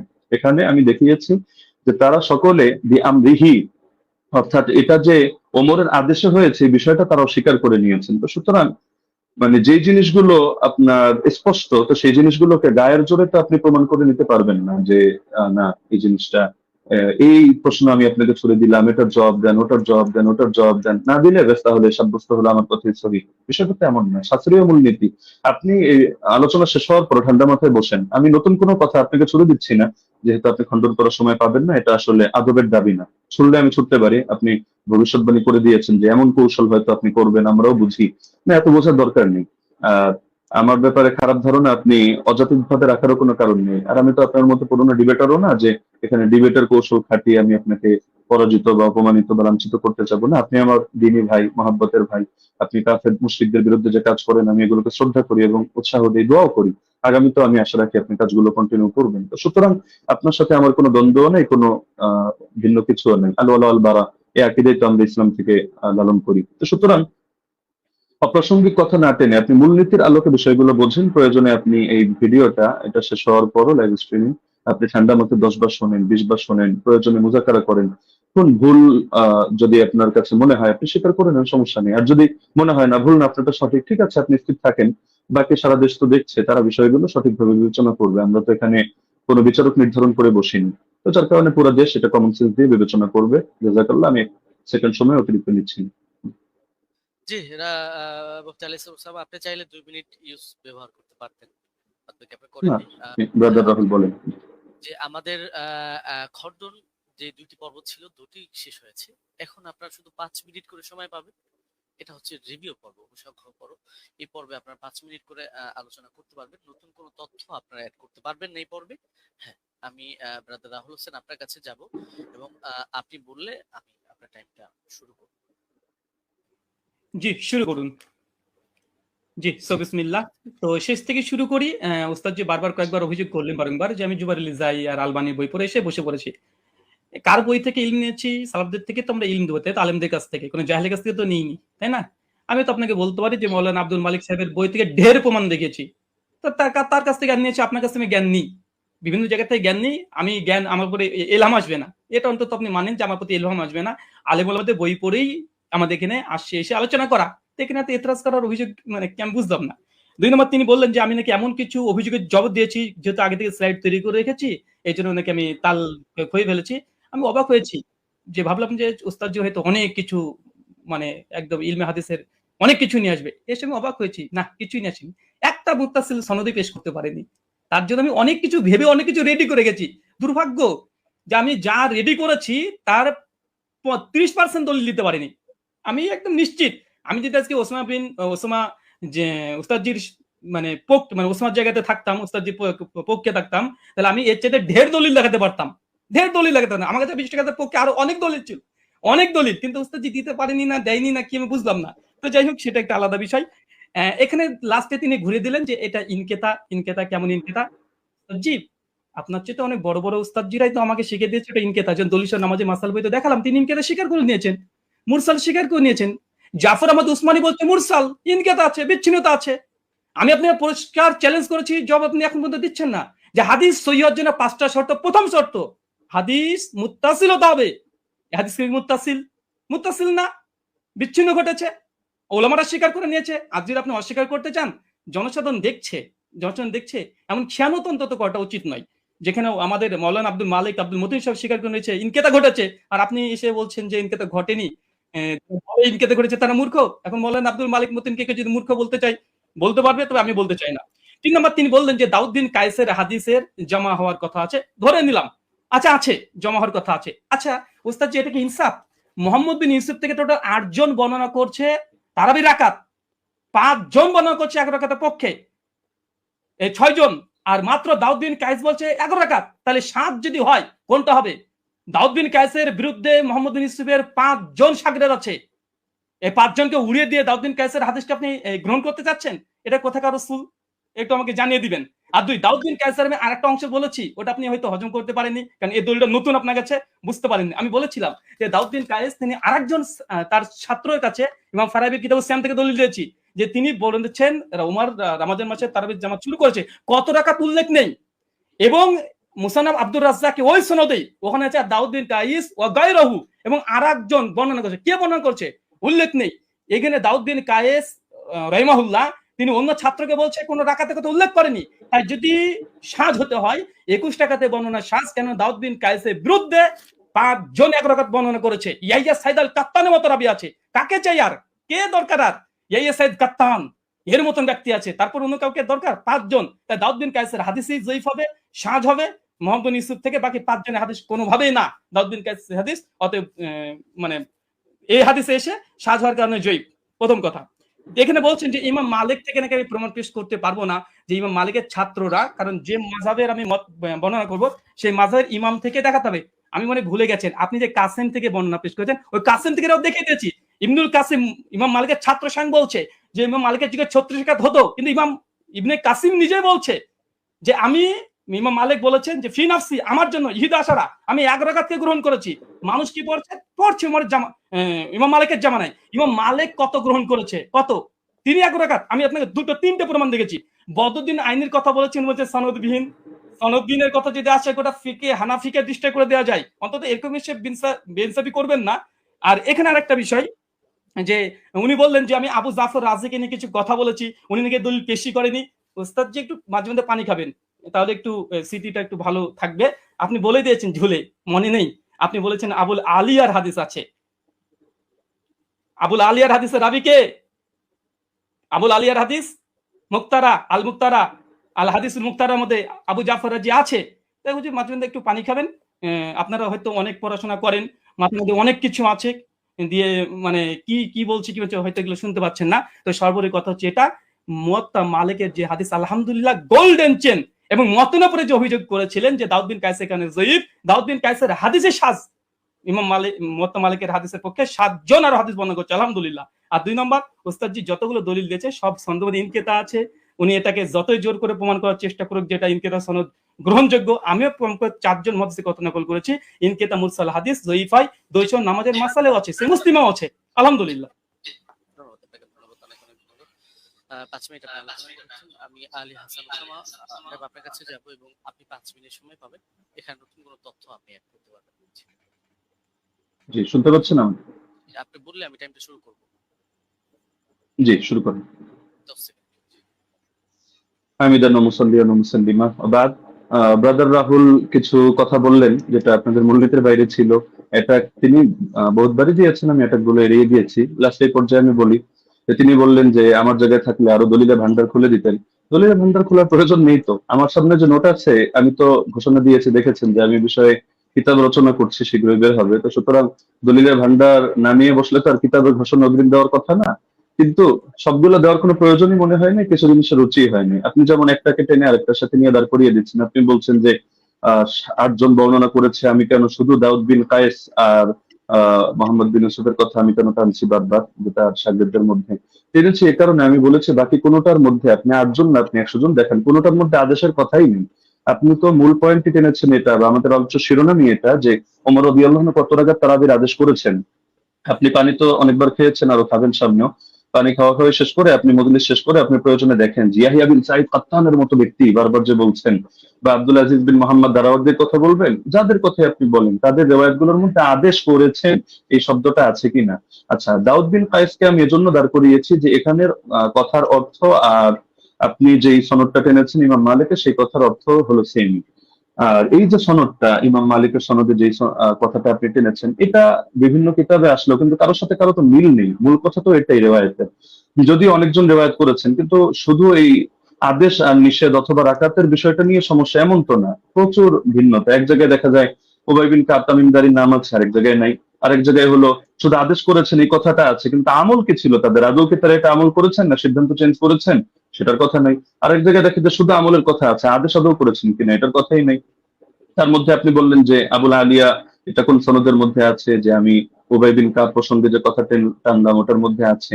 এটা তো আমরা তারাবির 20 রাকাতের আলোচনার মধ্যে এই কথা টানিনি। এটা তো আমরা দেখিয়েছি যে আপনার ওই মূলনীতি বোঝানোর জন্য যে আমল যদি খেলাফ হয় তার বর্ণনা, তাহলে সেই ক্ষেত্রে হাদিসের দুর্বলতা সাব্যস্ত হয়। ওইটা বোঝাতে গিয়ে যে সাহেব বিন ইয়াজিদের আমলও খেলাফ, ইমাম মালিকের আমলও খেলাফ, একইভাবে আপনার উবাই বিন কাবের আমলও খেলাফ। উবাই বিন কাবের আমল কিভাবে খেলাফ এটা বোঝাতে গিয়ে 3টা দলিল দিয়েছে, এর মধ্যে আপনার এই পয়েন্টটা আছে। আর আপনি বারবার শুধু টানছেন যে মুনকাতি মুনকাতি মুনকাতি। আপনি শুধু একটা শব্দ শিখলেই তো কাজটা শেষ না, এর হুকুমটা তো আপনার ইমামদের থেকে নিতে হবে, শাস্ত্রের আলোকে নিতে হবে। তো আপনি শাস্ত্রের আলোকে না নিয়ে আপনি শুধু নিজের গায়ের জোরে কথা একটা বললে তো হবে না। আপনি আব্দুল রহিম সাহেবের থেকে এলেম নেবেন নেন, আব্দুল মতিন সাহেবের থেকে এলেম নেবেন নেন। আপনি বলছেন যে ওনারাও মেনে নিয়েছেন মুনকাতি। আমি তো বললাম যে যেই নিমাউই রাসারুস সুনানের হাওয়ালা দিলেন, যে স্ক্রিনশট দিলেন, এখানেই দেখা যাচ্ছে ইমাম নিমাউই 2টা কথা বলেছেন। তা আপনি কি বলবেন যে নিমাউই এক পাগল, আগের লাইনে বলে এক কথা পরের লাইনে বলে আরেক কথা? আগের লাইনে বলে আসছে মুরসাল, পরের লাইনে বললো যে না এগুলোকে মুরসাল ধরা হয় না, মুত্তাসিল ধরা হয়। তো বলেন ইমাম নিমাউই একটা পাগল যে তিনি আসারুস সুনান এই কিতাবের মধ্যে মূর্খতার পরিচয় দিয়েছেন? না, এখানে আপনাকে বুঝতে হবে যে আমি এই শব্দ বলেছি, একটা জাহেরি বিবেচনা, একটা হলো হাকিকি বিবেচনা। এই পার্থক্যগুলো না বুঝে আপনি আলোচনার মধ্যে তো এভাবে বসলে তো মুশকিল। এজন্যই অনেকে নিষিদ্ধ করেছে যে আসলে শাস্ত্রের আলোচনা যেহেতু, শাস্ত্রজ্ঞ ব্যক্তি ছাড়া এটা বলাও মুশকিল, বোঝানো মুশকিল। তো আমি আলোচনাটা আসলে শুধু ব্যক্তি আপনার জন্য করেছি এমন না, বরঞ্চ এটা সারা দেশের জন্য আলোচনা করা। যদি আমরা জানি যারা দলান্ধ, উভয় পক্ষে আমি আপনাকে ইন্ডিকেট করে কোনো খারাপ কিছু মিন করছি না, দলান্ধরা কখনো তাদের মাসলা পরিবর্তন করে না। এটা জিবরিল আমিন যদি নাজিল হয়ে বলে তাও করবে না, এটাই দুনিয়ার আমাদের স্বাভাবিক অভিজ্ঞতা। তবে শাস্ত্র বোঝার মতো যোগ্যতা যদি কারো থাকে, তাহলে আপনার আলোচনা আমার আলোচনা সবগুলো নিরপেক্ষভাবে বসে কেউ যদি বিবেচনা করে সেই ক্ষেত্রে সিদ্ধান্ত নিতে পারবে, কোনো সমস্যার কিছু নেই। এটা নিয়ে আলাদা করে আমারও মন্তব্য করার কিছু নেই, আপনারও মন্তব্য করার কিছু নেই। মন্তব্য এটা জাতি করবে। এখন আমি যদি গায়ের জোরে একটা মন্তব্য করি, আপনি যদি গায়ের জোরে একটা মন্তব্য করেন, এটা ঘুরে ফিরে সেই চর্বিত চর্বণ কথাই হবে। এটা জাতি তারা রিভিউ দিতে পারবে, তারা আলোচনা করতে পারবে। আর আপনি ইমাম মালিক রাহিমাহুল্লাহ সূত্রে ইবনুল কাসেমের থেকে যে বর্ণনাটা আনলেন, আমি তো এটা বলেছি যে এটা নিয়ে যদি আপনি আলোচনায় বসতে চান তাহলে স্বাগতম আপনাকে। আমরা কত শত আপনার রেফারেন্স দরকার আমরা দেখিয়ে দিব যে ইমাম মালিক রহমাতুল্লাহ আলাইহি থেকে স্যার দুইটা মত আছে। আমি দায়িত্ববোধের সাথে বলছি, একটা হলো 36 রাকাতের আর আরেকটা হলো 20 রাকাতের। 8 রাকাত পড়েছেন উনি, অথবা পড়াকে পছন্দ করতেন, অথবা তার মাযহাবের ব্যাপারে এটা ফতোয়া জারি করেছেন, এটা আপনি প্রমাণ করতে পারবেন না। হ্যাঁ, এখন বিভিন্ন কিতাবে বিচ্ছিন্নভাবে বিভিন্ন বক্তব্য আসতে পারে, এটা আপনিও জানেন। ইমাম ইবনুল হুমামের বক্তব্য যদি আপনি দাঁড় করান তারাবির ব্যাপারে, তাহলে দেখা যাবে আরেক ইমামের বক্তব্য দ্বারাই তার খণ্ডন হবে। তো এগুলো তো কিতাবের মধ্যে বহুত কিছুই থাকবে। শাস্ত্রের কাজই তো এটা, আপনি কিতাব থেকে কিভাবে আলাদা আলাদা করে বুঝবেন এই জিনিসটা আপনাকে হাসিল করতে হবে। আর আপনি যে কথাটা বললেন মুরসালের হুকুমটা সহিহ মুসলিম থেকে, যেহেতু সময় প্রায় শেষ আমি এটা বলার সুযোগ নেই, আমি আপনাকে রেফারেন্সটা দিয়ে দিচ্ছি। শারহ ইলাল তিরমিজি 1 নম্বর খণ্ড 543 পৃষ্ঠা থেকে আপনি এটা দেখে নেবেন যে আসলে এই মুরসালকে ঢালাও ভাবে অগ্রহণযোগ্য কিনা। না, অগ্রহণযোগ্য না, এই কথাটা একটা বেদাতি কথা। তো এটা কিভাবে কি আমি আর সময় নিচ্ছি না, আপনি দেখে নিয়েন শারহ ইলাল তিরমিজি থেকে। জাযাকুমুল্লাহ, উহিব্বুকা ফিল্লাহ। আসসালামু আলাইকুম ওয়া রাহমাতুল্লাহ। জি, আপনাদের দুজনকে অনেক অনেক ধন্যবাদ, এবং ব্রাদার রাহুল হোসেন এবং শেখ মুফতি আলী হাসান ওসামা। আমাদের এই প্রোগ্রামটা খুবই চ্যালেঞ্জিং ছিল। আলহামদুলিল্লাহ আমরা চেষ্টা করেছি প্রোগ্রামটি নিরপেক্ষভাবে পর্যালোচনা করার জন্য, পরিচালনা করার জন্য, এবং এই প্রোগ্রামটি আপনারা আমাকে সহযোগিতা করেছেন। দুজনেই খুব সুন্দর আলোচনা করেছেন, এবং যারাই আলোচনা শুনেছেন আমি বলবো যে আপনারা নিজেদের মধ্যে ফাসাদ না করে আপনারা অবশ্যই দলিল গুলোকে বিবেচনা করে আপনারা সেই অনুযায়ী আমল করবেন। এবং আজকে আমার প্রোগ্রাম পরিচালনার ক্ষেত্রে যারা আমাকে সহযোগিতা করেছে, আমার পরিচালনা কমিটি, আমাদের সাথে রয়েছেন সকলের সুপরিচিত শেখ মাহবুবুল আমিন ভাই, তিনি নাস্তিকদের সাথেও ডিবেট করেন, এবং আমার সাথে রয়েছেন আমাদের রিপোর্টার মোশাররফ হোসেন ভাই এবং শিহাব মির্জা ভাই সহ আরো কয়েকজন ছিলেন। সকলকে ধন্যবাদ জানাই, এবং সর্বোপরি আমি প্রোগ্রামটি শেষ করব, শুধু শেষ কথাটা বলবো যে আমরা সকলেই নিজেদের মধ্যে মতানৈক্যকে দ্বন্দ্ব হিসাবে না নিয়ে আমরা নিজেদের যে মতের পার্থক্য আছে সেটাকে সুন্দরভাবে বিবেচনা করে আমরা উগ্রতা না করে নিজেদের সুন্দর মন মানসিকতায় মেনে নিই। এ পর্যন্তই আমি বলবো, এবং শেষ করব। শেখ মুফতি আলী হাসান ওসামা হাফিজাহুল্লাহ এবং ব্রাদার রাহুল হোসেন হাফিজাহুল্লাহ, আপনাদের দুজনের জন্য অনেক অনেক শুভকামনা রইল। আপনারা ভালো থাকবেন, সুস্থ থাকবেন। এতক্ষণ পর্যন্ত দর্শক যারা আমাদেরকে দেখেছেন, সময় দিয়েছেন, আপনাদেরকেও অনেক অনেক ধন্যবাদ। আজকের মতো বিদায় নিচ্ছি। আসসালামু আলাইকুম ওয়া রাহমাতুল্লাহি ওয়া বারাকাতুহু। ওয়ালাইকুম আসসালাম।